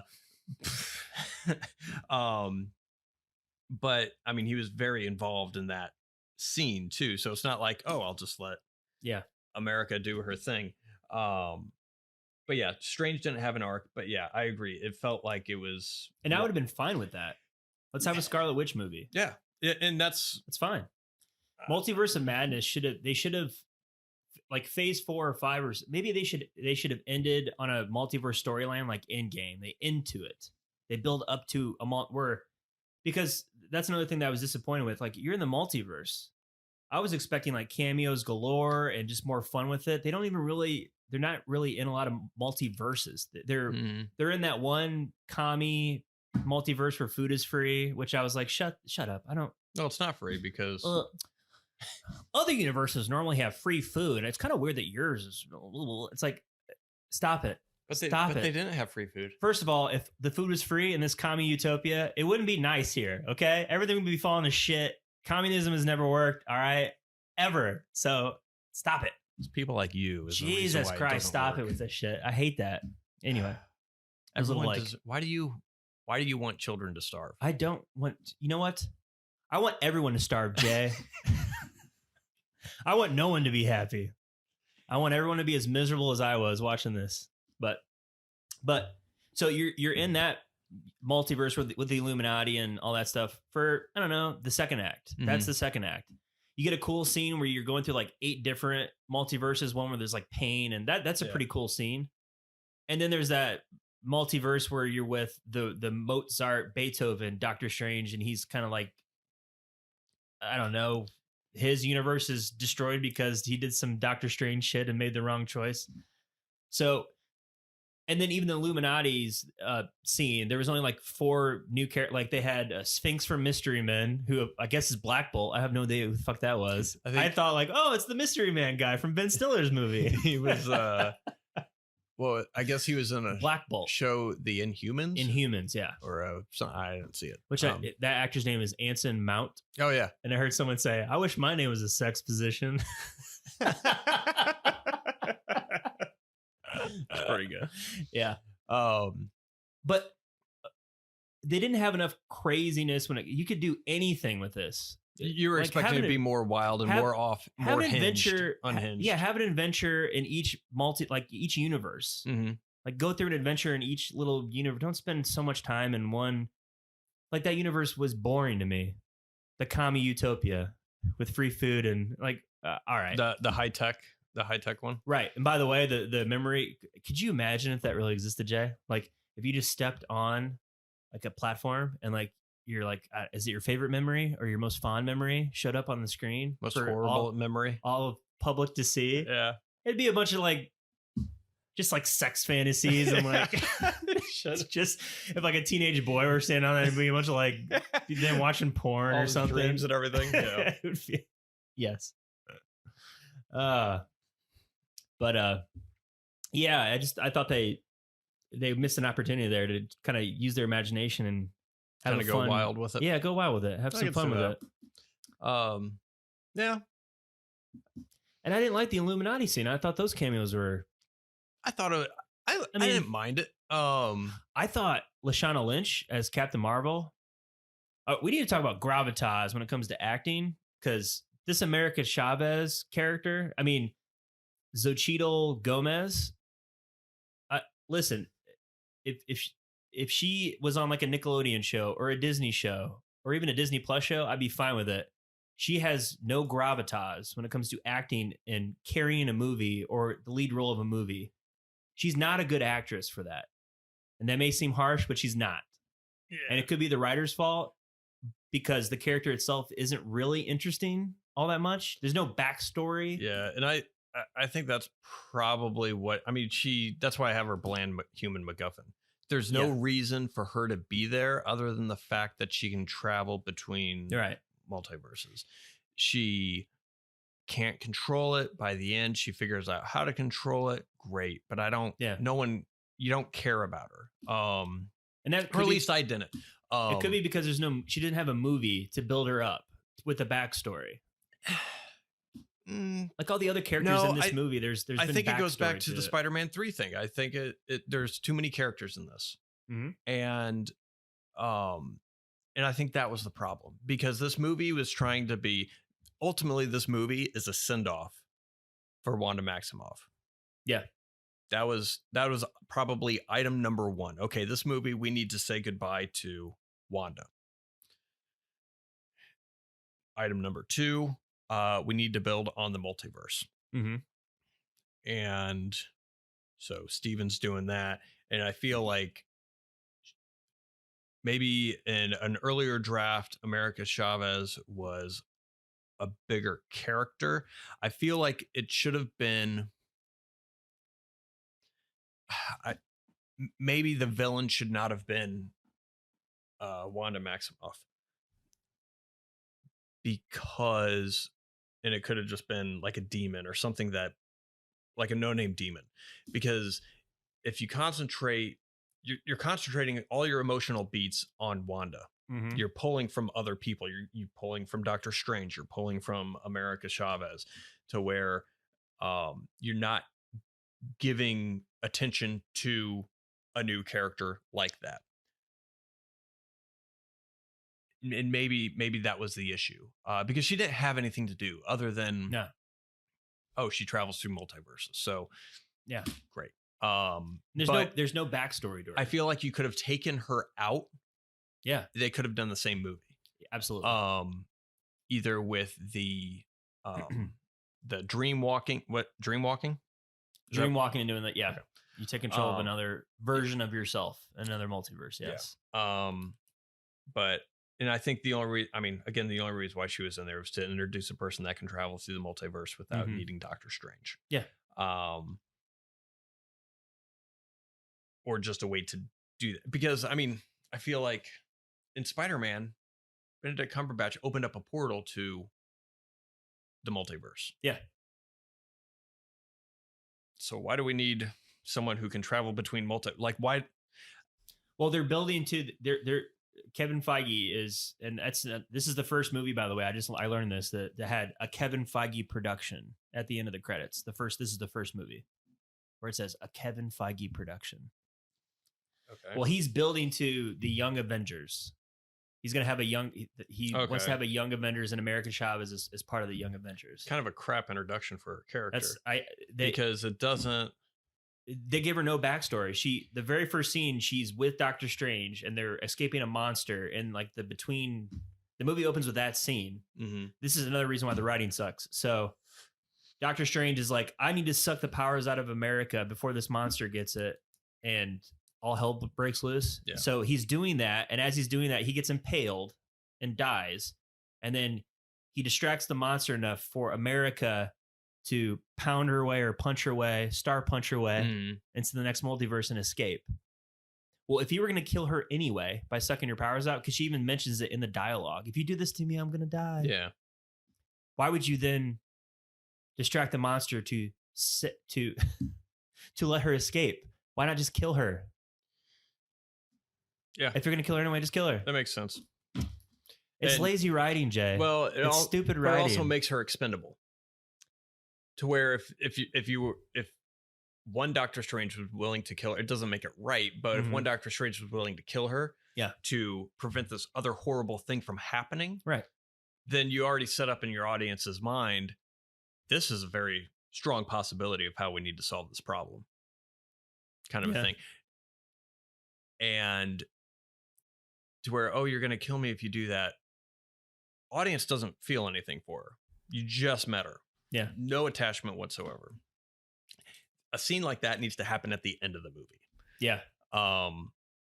And maybe that's the way they should have gone about it. But again, in that movie, you would have had to have learn about this character throughout the whole film. So that way, when you reach that point, you as an audience member is then, no, don't kill her. Think of another way. And then at that point, maybe then she can realize how to adjust her power. Or Stephen Strange then learns at that time, wait a minute, maybe I can teach her on how to do something or what. They both grow to the point to where he doesn't want to do that, or he realizes that's not the only option. There's another option. Which maybe it was, maybe that story was in there. Apparently there's like a 2 hour and 40-minute cut of this movie. Oh, Sam Raimi cut? Something. But which I'm not surprised, because I feel like at the beginning, the editing was kind of weird at the very beginning of the movie. And it was distracting at some, like it wasn't a jump cut, but it was just, it was weird. To where it felt like a larger chunk was cut out. Yeah. It was in the same scene, but it was just like, that was a weird turn. But it could have just been a bad take too. Yeah. But I think that character, you didn't spend enough time with that person. They had no purpose. Yeah, they gave some backstory about her parents. Like the first time she did the multiverse thing, her parents got sucked out to a different dimension or multiverse. She was scared by a bee? Yeah, like, and that's, it happens when I'm afraid or something like that, and I can't control it, kind of a thing. But there's no, and yeah, I guess at the end, but I think that's the main problem, is that they didn't give her enough to do. There's too many characters. So you have a movie, you're trying to send off Wanda Maximoff. Then the movie should have been sending off for Wanda Maximoff, bringing in this new character. Those are your two main things. You're saying goodbye to one, you're introducing another. Stephen Strange is just a guide. Like he has a role like he did in No Way Home. Yeah, a supporting role. Yep, that's in his own movie. Because if you were a fan of the original Doctor Strange and you're like, I want to see how that story is going to continue, and then you went into this, I mean, it barely relates to the original. Mordo is in it for 15 minutes. The antagonist in the first one, he's barely in the movie. He has like a couple. Him and Doctor Strange fight for a little bit. He has some throwaway lines, and then that's it. That's how they should have it. They could have called it Scarlet Witch in the Multiverse of Madness. She's still the villain. Yeah. You have Doctor Strange in a supporting role. The main character is America Chavez. She's the final girl in your horror film. Right. See? And that's how it should have. That would have made it better. And just leave it as like a horror movie. Like lean into it, because they obviously wanted to. Some of the violence in it, I was like shocked. Like with the way Black Bolt dies. Yeah, that was pretty. I liked it. That was pretty cool. His skull. That's why I like that scene, because the Illuminati, from my understanding, I mean, that's the Avengers in another multiverse. Right. Yes. And Scarlet Witch, through dream walking, not even her being in that reality, meditating or witchcraft through inhabiting somebody else, she completely annihilated them. Right. And that's why I like that scene, because it actually showed how powerful she was or is, to where she could easily take out superhero teams like that. Well, she almost took out Thanos too in Endgame by herself. Yeah. So it was clear she's very powerful. Yeah. And her character is interesting. I like that character. And WandaVision was an interesting idea, and I thought it was well done until like the last episode where it kind of got like, Marvel-y. But that again, it's the right. At the end of that show, she realizes that what she's doing is the ends didn't justify the means. She was enslaving pretty much a whole town, and then she came to that realization, and she was like, "Yeah, I can't do that anymore." And she kind of lets go, and she goes off into solitude, and that's what Nicole brought up a good point. She's like, "I thought she kind of got over it. I don't know why she's so mad." Like they kind of just start off like the first scene she's in, Doctor Strange goes to like recruit her, like, "Oh, I want one of the most powerful beings or one of the most powerful Avengers to come with me to find this." Book that I need to find or whatever. And it literally, she's in an apple orchard, and then she snaps her fingers and everything's devastated around her. And she's clearly mad, and she has that book that he's been looking for. And she's the one who sent the monster for America, and she's trying to get, so it kind of just jumped into that where she's just evil. So it wasn't even a very good follow-up to WandaVision. It's kind of like she's evil and that's the way the story is going to be. Yeah. It was and I can agree with that. I will say I did like the scene to where she was dreaming about the kids, and you later find out that that's just another reality. But I like the scene when she woke up, and then you saw on her face she felt like the pang of not existing. Yeah. Everyone's felt that way. Sure. Where any kind of like great dream someone's had, you wake up and for a split second you remember the dream, and then if it was a really good dream, or you were dreaming about somebody that has died or whatever, and you realize, oh, they're gone. Or something to that, or like a previous love or something like that. Everyone's probably felt like that. Oh, I got a bunch of money, I'm gonna set it right on my nightstand, so when I wake up it's there, and you're like, oh shit. So everyone's had that letdown of a feeling of a dream. I like that. Again, yeah, I don't, if that's where they were going with the show, because she started shooting this 3 days after she finished WandaVision. They should have connected it to where, I agree, they should have had her maybe, because I guess, what was she, depressed in WandaVision? A little depressed. So she secluded herself into some cabin or something, and the cabin was where Doctor Strange was meeting her at the apple orchard or whatever. Yeah. But throughout the whole show, she was mourning Vision. Yeah. And I think they probably should have ended the show slightly different than to where she should have been furious or angry, wanting her children. That's right. Yeah, made it more clear. It would lead into that in the movie. That would make more linear sense from a storytelling perspective. Yes. And I agree. Yeah, because I feel like, she should have learned her lesson to where, oh, yeah, that's not good, taking over an entire town, because she was a villain in that story. Right. And then she learned her lesson, but didn't. So yeah, I see what you're saying as far as it being flip-flopping. Exactly. That's the problem with the narrative, Jay. She already realized that in her experience at Westview. In this movie, we're led to believe that she didn't learn that lesson. She's repeating the same thing over again. Which is fine. They could do that, because I have a note here, because, and this is along the lines of Stephen Strange didn't have an arc, was one of the things they kept harking back is, are you happy? Obviously, Wanda clearly isn't. They could have done a Marvel movie about, it could have, the whole movie could have been about depression. Yeah.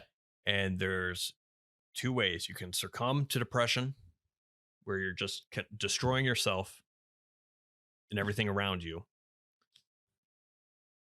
or you can appreciate the little things in life, like whatever Wong says at the end or whatever. They could have made that more explicit, and it would have been I think a more interesting movie. You would take out America Chavez, because that movie is you already have too much going on in that movie if you want to explore that avenue. Yeah. What did Wong say? He said, wouldn't you be happy enough knowing that another version of yourself is happy with kids? Isn't that? Yeah. Something like that. So it's like, what kind of life, like, I think he asked him something along the lines of, are you happy? And he said, doing what you're doing, or something like that. Are you happy with your life? And he's like, I'm sure there's some version of me out there doing something, either with kids or having a family or something like that. But I appreciate what I'm doing here too. Kind of a thing, to where, and that could have been a great point of the story, which I think they tried to do that with this movie, but I just don't think it landed, because they didn't concentrate on it enough, or they didn't have enough attention to it. Jay, you know what we should do? Pitch a Marvel movie. To Marvel. What we want to do is we're going to make a movie about depression. It's going to rake in big bucks. But are you with me? Huh? Xanax? Anyone? I think that would it would be more interesting for sure. Yeah, it would make more sense. And you could still have your horror film. I would love to see a horror film. They're not going to do it. They're not going to do it. But were you shocked about the violence in that movie though? Mm-mm. Like they cut. Well, what's your face? They didn't show it though. I want to see torso separating. Some guts. Yeah. Some blood. I want Wanda to like pick up the top half of Captain Britain or whatever. Captain United Kingdom. Yeah, Captain UK, and just like dripping the blood. Like I was waiting for that. I was waiting for a super gross, funny thing, like when like Hostel Part 2, where bathing in her blood. It was like Drag Me to Hell. Is when the old lady's like gumming the actress's face, and I was waiting for something so gross. But some of that offbeat humor. That might be in the cut with the 2 hour and 40 minute one. That's the Raimi cut. There's a bunch of like foot in like the mouth. Yeah, like like gum. Yeah, like you said, gumming. A bunch of like Wanda's mouths. Doing like a puppet show with Professor X and Captain Britain is like yeah.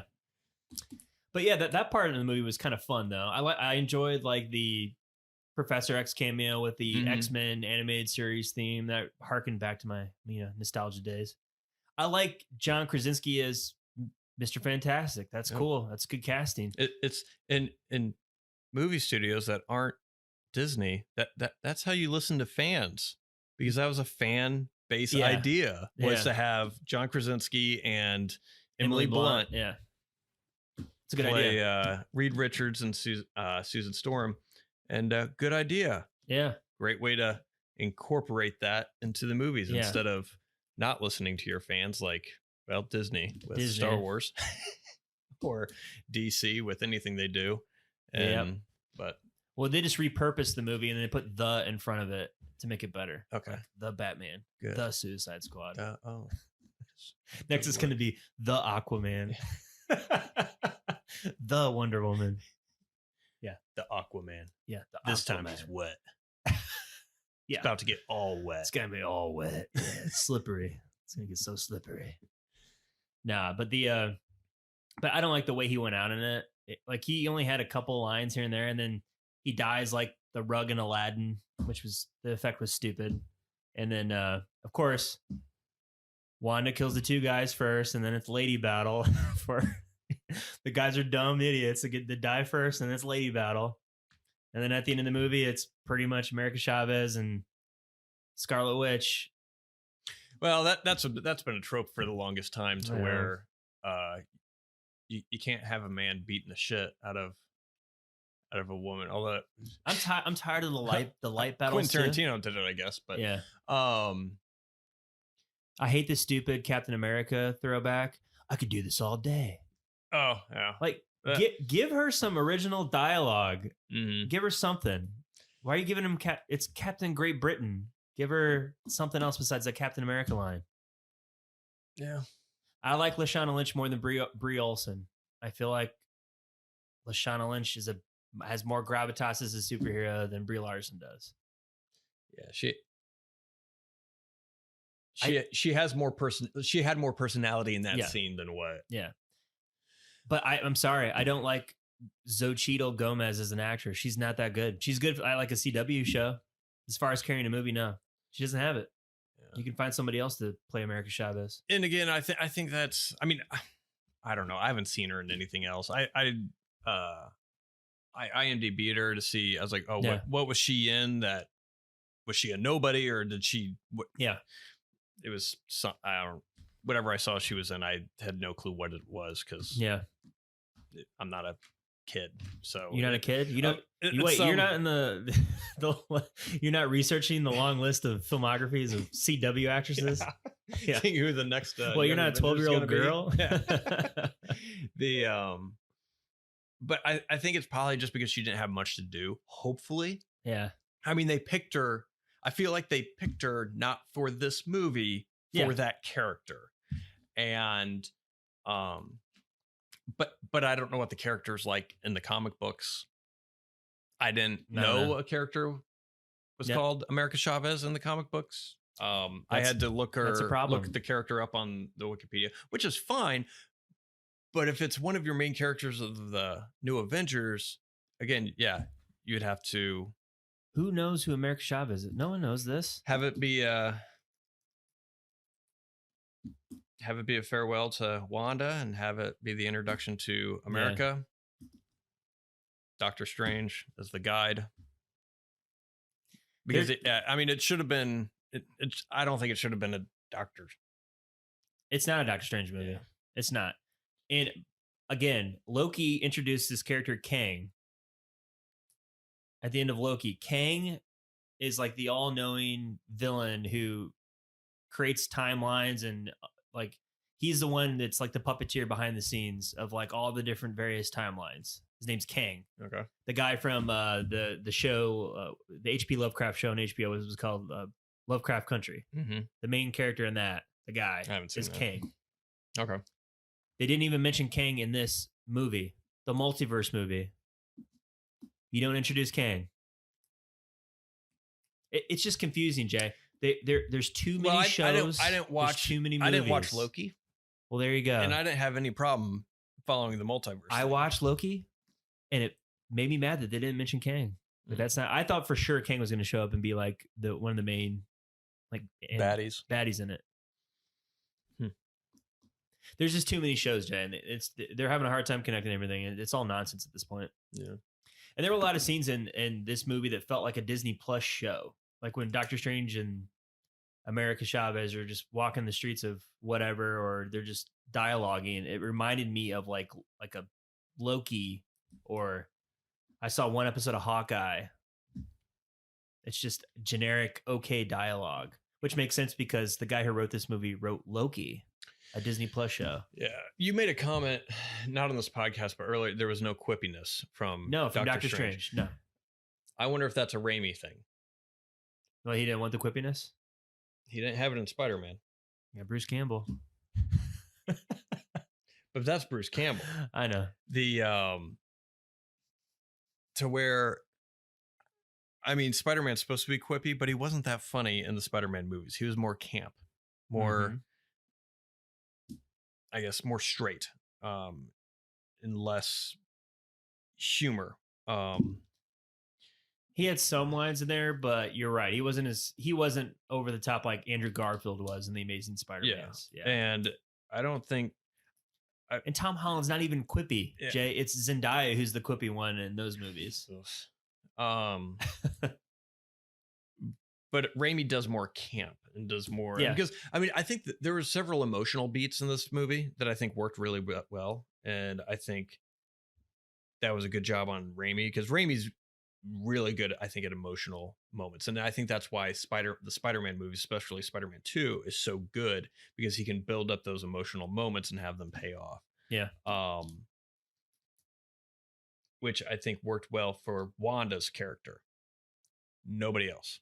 I mean, it was more her send-off movie, I feel like, than anything. But I enjoyed it. It was a... Oh, can fucking Marvel get better wigs? No. You get the wigs you get. Apparently. Like, I thought it looked like dog shit on Spider-Man when I saw Doctor Strange. Like, Jesus, that's a bad wig. Like, did he shave his head? Is there something wrong? That was the worst wig I've ever seen in Spider-Man, until I saw this movie. They decided to double down and use it again. And I'm like, what's wrong with using his hair that he has and just painting some gray at the temples instead of it looking like Count Dracula? Yeah. Yeah. Like a Ken doll. Yeah. Like, find me the fakest shit you can see. Yeah, we can make Robert Downey Jr. and Robert Redford look years younger. But hey, we got any money on hair? No. We need that for zombie makeup. Yeah. Yeah, that looked a lot more realistic than what his hair did. Oh yeah. He never disappoints with makeup effects, that's for sure. But those wigs suck. Not good. I miss the quippiness though. Yeah, he was introduced as like the new Tony Starkish, yeah. But I don't know if Raimi just doesn't like the quippiness, or if they took out the quippiness because they felt like it was too much like Iron Man 3. Yeah. They had a different writer for this movie though than Doctor Strange, the original one. That could be that. Did they? Yeah. Could be that. Did you feel a difference between, I guess, like Shang-Chi and this movie? A difference, like a quality difference. They had the same sort of like story beats. The third act just goes into crazy special effects extravaganza, and but I mean, did it? I guess what I'm getting at is we were talking about Netflix stuff. Yeah. And how it doesn't feel like a real movie. Something's missing. Yeah. Did you feel anything missing from Shang-Chi like that? Here's what is similar with those two movies, Jay. And I've noticed this a lot with Disney content lately. There's this classic bait and switch that is happening with the main characters in these movies. Like Shang-Chi is not a Shang-Chi movie. It's not centered around Shang-Chi. It's centered around his sister. That movie is geared more towards the story of his sister. And Shang-Chi is more of a supporting character. I would say the same thing with Loki. Tom Hiddleston's Loki is not the central character in that show. It's the multiverse version of Loki, the female version. That's the story arc and the centerpiece of that show. The same thing with Hawkeye. Hawkeye is not the main centerpiece of that show. It's Kate Bishop. Mm-hmm. I haven't seen Moon Knight, but I have a buddy who watched Moon Knight, and he said Oscar Isaac's character, Moon Knight, ends up being not the central character in Moon Knight. It's like the Scarlet something, some Egyptian god superhero that ends up being the focal point, saves Moon Knight a couple times. It's the central character in that. Doctor Strange, the one that we just saw, Doctor Strange is not the centerpiece character. It's the Scarlet Witch. And to some extent, America Chavez is a little bit more than Doctor Strange is in the movie. So it's just, and even in Black Widow, like Scarlett Johansson's character, I guess she's kind of the main character, but it's more Florence Pugh.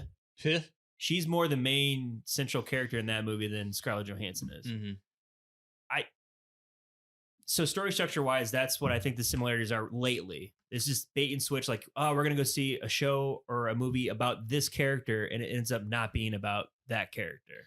Well, I get what I was getting towards was, did Shang-Chi feel like a movie, like a Hollywood movie? Oh, that's a good question. I mean, as far as production value, yes. Yeah, you could tell the difference in production value between a TV show and like a movie. Yeah. From that perspective, yes. Because I was wondering to where if you felt like there was a difference, like, oh, Doctor Strange felt like more like a real movie as opposed to what Shang-Chi did, then that would go. Because I was trying to bring that back to our conversation about Netflix, to where there's always something missing. And is it because we're watching it on TV? Because Shang-Chi you only watched on TV. Yep. You didn't see it in the theater. Nope. But like Red Notice and the Adam Project and shit like that, to where I mean, the Adam Project felt more like a movie than what Red Notice did. Yes. It felt more like, I guess, a complete idea, to where I didn't know if you felt any difference as far as, oh, Doctor Strange felt more like a real movie than what Shang-Chi did, to where then we could at least narrow down that feeling to where maybe it is because it's being released on TV and you're not seeing it in the theater. Yeah. But if you didn't notice any kind of difference as far as the production value and stuff like that, then we can narrow that down to Netflix just sucking. I think we can narrow down Netflix because Shang-Chi's choreography and set pieces from an action perspective, they were pretty good. Yeah, they were definitely well thought out and well done. I mean, the story was okay. Mm-hmm. I haven't seen it. I mean, it's okay. Got a little cartoony at the end there, but it's a Marvel movie. What are you gonna do? A lot of the story points didn't really make sense, but what does anymore? Mm-hmm. And then I think about the end of that movie, how it didn't play a part in Doctor Strange.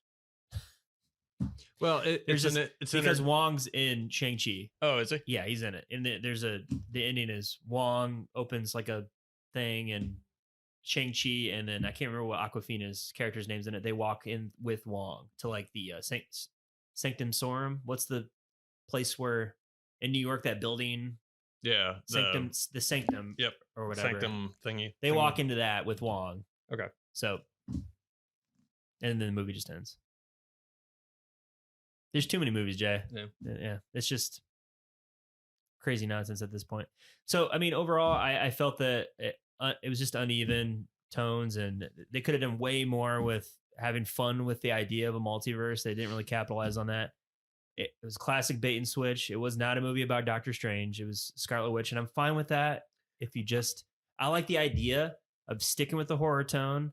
Scarlet Witch, America Chavez is the final girl. I like that idea, and work with that, and then have Doctor Strange be sort of like a supporting character because it worked in No Way Home.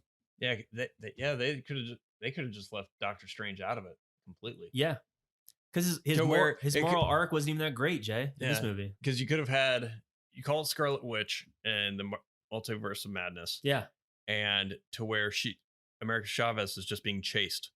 Yeah, the entire time, and she's hopping through dimensions. Yes, and just have fun with it. Like, it's Tom Cruise's Iron Man.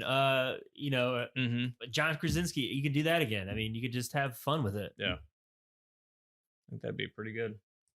So we should be. You could have like the cast of The Office is like all the Avengers. I don't know. Just have something fun. That would be pretty funny. Yeah.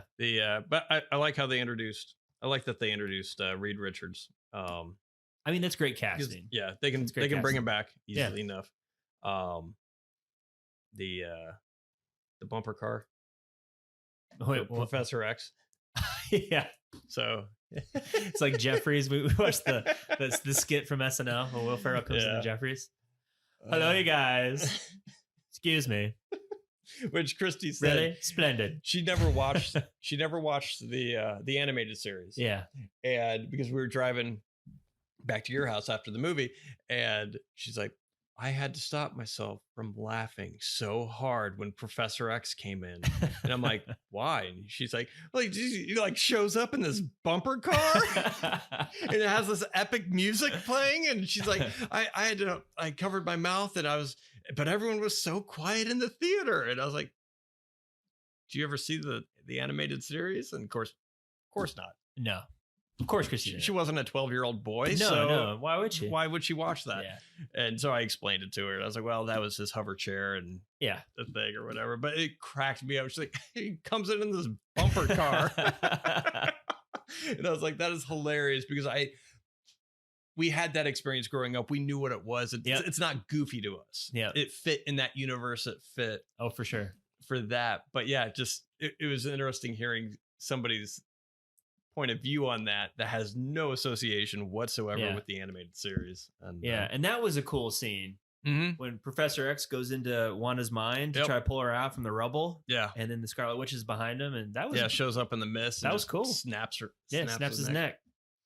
Yeah, people have been having an issue with how powerful the Scarlet Witch is. What? Why? They're like, so she just goes into this other multiverse and she just destroys the Avengers in that multiverse in like 10 minutes and it's no big deal. Yep. That's how powerful she is. Yeah. And I'm fine with that. That didn't bother me. I just make it a Scarlet Witch movie. The writing sucks. The guy's a shit writer. I don't have a problem with Wanda being that powerful either, because she reached that point organically. Yeah. You saw her when she was first introduced. She's in that little cell thing and she's like playing with blocks. So she has telekinetic ability. And then there's a scene in, what was it, Civil War, when you see how powerful she can actually be. Well, I mean, she can possess people. You see that in Avengers Age of Ultron. And then you see that, I forget what happened. A building exploded or something, or she deflected something. From Civil War. Yeah. There was a bomb that goes off and she's containing it. And then she kind of can't do it. And then the bomb explodes at the top level. And that's when the Accords come in. And And then you see her face off against Thanos, and which there's some nerd debate there to where she probably would have been able to kill him. Yep. But that's good lead in, because her grief of Vision dying, her killing Vision, made her more powerful because she was still mad at that. Yeah. And I liked how they talked about that in that movie, to where she's like, I killed Vision and it didn't matter. Yeah. Because she took the stone. But Doctor Strange ended up giving him the time stone anyways. Yeah. to where I could see that. Yeah, that part of the anger. I liked how they talked about that. Or even in WandaVision, she possesses a whole town. Yeah. So her powers are just gradually growing. Yeah. And I think it makes sense. Makes sense to me. Yeah. I'm fine with it. Yep. It's a lot better than never even meeting a Jedi in real life. And then 5 fucking minutes later, you can do Jedi mind tricks and shit because. Are you talking about Rey? Just because. And then you can, I'm gonna. Yep. Fucking shit. Fucking JJ ruins everything. Yeah. But yeah, just make a Scarlet Witch movie. Yeah, I think that would have been a better. It would have been a better. The guy clearly doesn't know how to write Doctor Strange. I mean, he's not quippy at all in this movie. It's just they're all. I mean, doesn't know what Tony wants. He doesn't know if it wants to be a sequel to WandaVision, Doctor Strange, Endgame. No way. There's no clarity to that. And yeah, I mean, it's surprising that it wasn't better with a single writer listed, but of course we don't know also to where he was probably given a list of things. Okay, include this. Kevin Feige production. You will include this. Well, I mean, I'm sure he's always done that from the beginning of the Marvel thing, or at least Disney or something having a hand in it, because I'm pretty sure it's not someone make a Doctor Strange sequel. No, it's probably very structured to where, okay, we need you to write the next Doctor Strange movie. It needs to have these characters in it, and it needs to have these plot points, these plot elements. And yeah, I imagine some of it is probably hard to pull together to where it depends, because I think this was actually supposed to be before Spider-Man. It was supposed to be before Spider-Man. And then they had to do some rewrites. Yep. Because schedule's so shit's changing behind the scenes and stuff like that. I haven't seen anything else this guy's done. I don't want to say he's a shit writer just because, I mean, this was a little muddled. I don't know. There's enough corporate influence over day-to-day shit that I'm sure people are just pulling their hair out, just trying to make this good, at the same time trying to please their bosses, and at the same time trying to make a cohesive story that spans across multiple movies. So but yeah, I mean, I think at the same time though, I think it probably would have been a better movie if they actually made it a horror film. Yep. And well, you had a horror director. Come on. Yeah. And it would have made America's realization of powers a lot more organic. Yeah.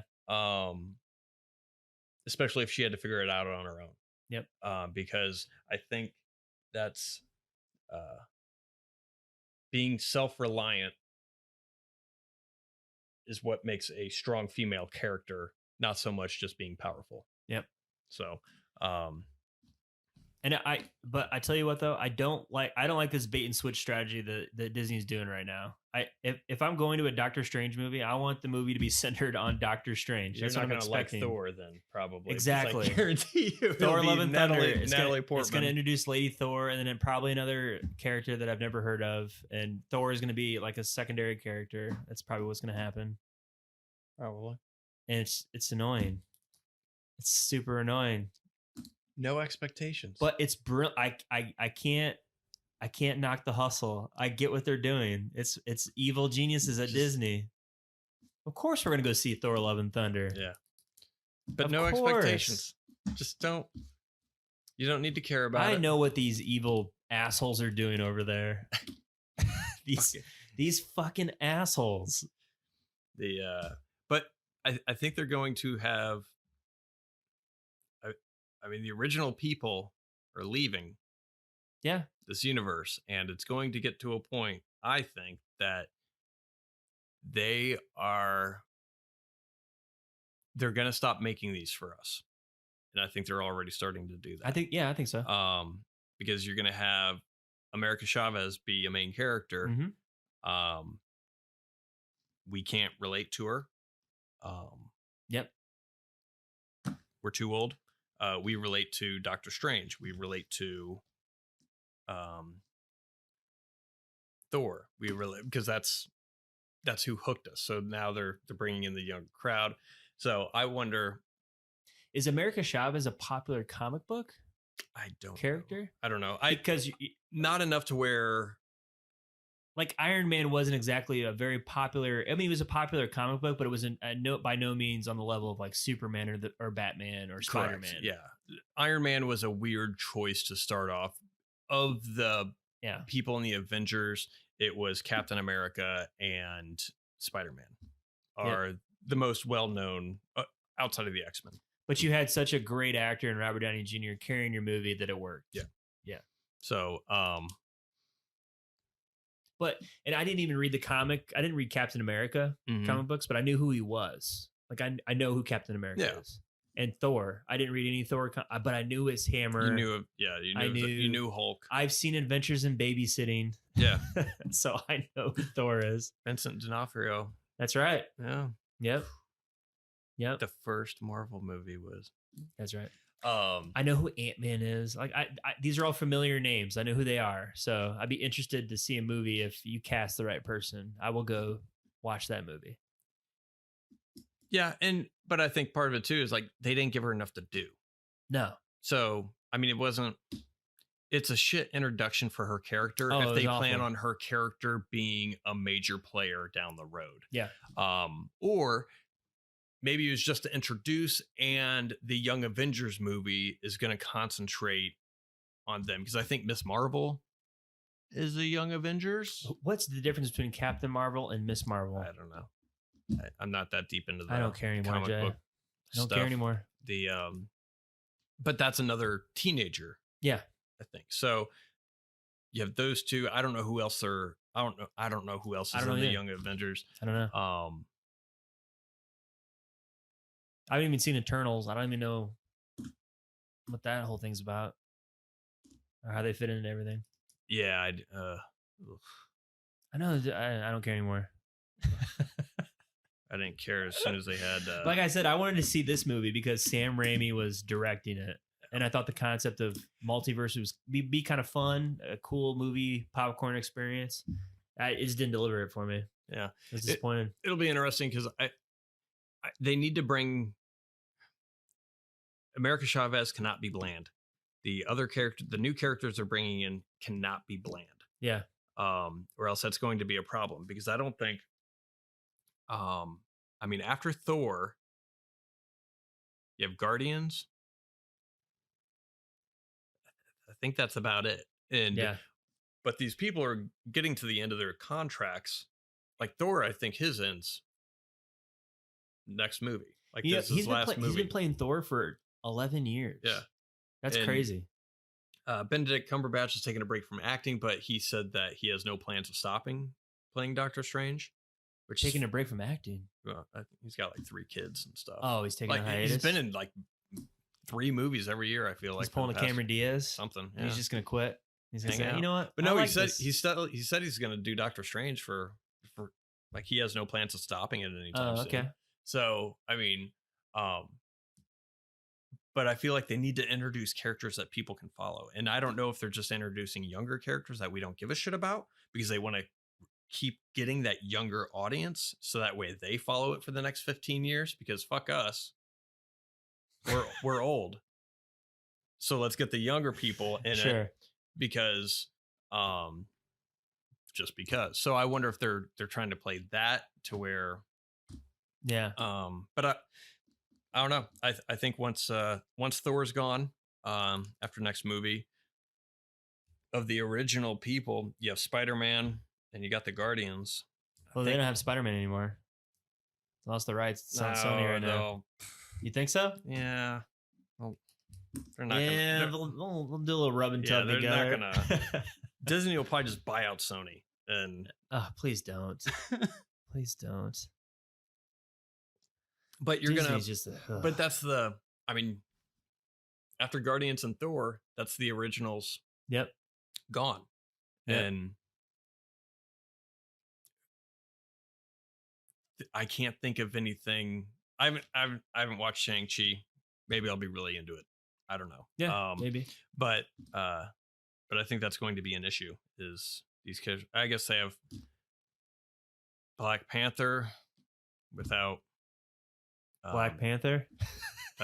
Chadwick Boseman, which that's just a shitty situation. But yeah, that sucks. But yeah, I mean, I don't know. It'll be weird how they keep interest going, which makes me think maybe they're just going to start aiming for a younger audience, let the older people go, bring in the younger audience to keep the franchise going. Yeah, which could be it. But I think it's a terrible strategy. Yeah, but I mean, you gotta focus on making good movies, compelling characters. True. No, I'm saying having compelling characters, but are the characters going to be compelling to us, or are they going to be compelling to if 20-somethings? America Chavez is a jumping point off these new characters. They need to hire better writers because, my God. Well, they need to figure out what to do with those characters. Yes. I'm sorry. Hire better actors. I still she think is not a good actress. See, but she isn't, Jay. I'm not going to say that because there was nothing to the character. Like the character had no, and that's not her fault. It's you got to have some sort of gravitas as an actor in a movie. Yeah, but how many child actors have that? There's only Haley Joel Osment. There's only one time. Have you seen him lately? Oh my goodness. He's hilarious though. He was in, what was it? The Spoils of Babylon. Is that the one with Will Ferrell and Kristen Wiig? And and Tobey Maguire and Haley Joel Osment said it. Like fucking good. Yeah. But I mean, what kid actor have you seen give a performance who were like, damn? Like now that's only happened like twice for me. Henry Thomas and E.T. Mm-hmm. And surprisingly, a wannabe ripoff of E.T. Super 8. What's her name? Elle Fanning. Elle Fanning. Yep. Well, Tom Holland has gravitas, I think, as a kid actor. Or he's younger actor. He's like mid-20s. Well, she's not. How old is what's her face? She's not that old. Here, I got it right here. Born 2006. So what is that? What's this year? 22. 16. Okay. She's 16.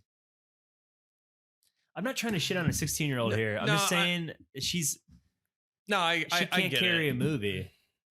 If you were to give her, but I don't think it was her movie to carry, though. No, that's not what I'm saying. And that's why I'm. You know what? It is okay to say that she was not good.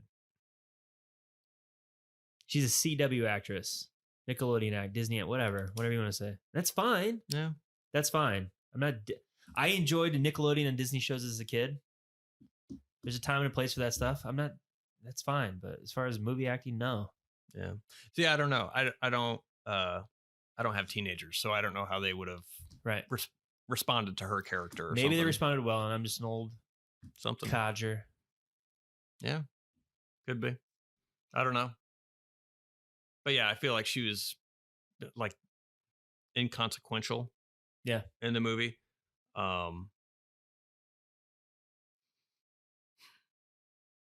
Yeah, Elizabeth Olsen. I think Rachel McAdams. I feel like is just too good to be in these movies. Like so is Elizabeth. I mean, there's Benedict Cumberbatch. I mean, there's really good actors in these movies. There are. And I mean, and that's another reason why that's why she seems so out of her league, because she is in scenes with Benedict Cumberbatch, who's a fantastic actor. Mm-hmm. I mean, yeah, Rachel McAdams and Elizabeth, they're great actors. They're awesome. It's tough. Yeah. She's better than the kid in Yellowstone. Wow. The lowest barter hurdle. I don't think that kid knows how to read. He doesn't. Or talk, yeah. But yeah.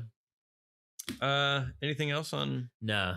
I don't recommend Doctor Strange and the Multiverse of Madness. If anything, just wait till you can get it in, I don't know, Redbox if you still do that. Or wait till it gets on Disney Plus if you still subscribe to that.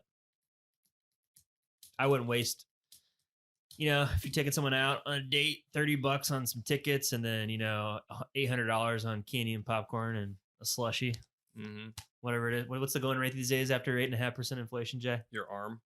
Is that what it is? That's your arm. Yeah.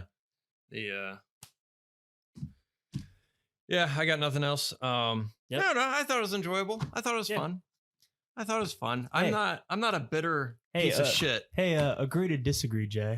No, agree that you're wrong and I'm right. So, but yeah, that was fine. All right. Next week, what are we doing next week? Talking about comedies, right? No, we're not. We're not doing a damn thing next week. Right. Because life. Yes, because life. We are both traveling for work next week. So we will show up the week after. Hopefully by that time, we will have a nice surprise for our ones of listeners. It's tens, right? Yeah. Oh, followers. Would we call her chubby? Hopefully we'll have a nice surprise next episode, which will be posted probably the 24th. So hopefully we'll have a nice surprise, nice comment section for you guys to give feedback on, an email address for you guys to email us and berate us. Yep. Talking about our stupid voices. But the next episode we do, will be our top 5 favorite 80s comedies. Yeah. Oh, yeah. That sounds good. That's a deep one. Jeez. I got allergies. So yeah. It's that time of year. Yep. What are you going to do? Awesome. Cool. Well, until next time, Jay. Until next time. I gotta piss. Oh, fuck. Yeah, I gotta piss. Oh, Jesus.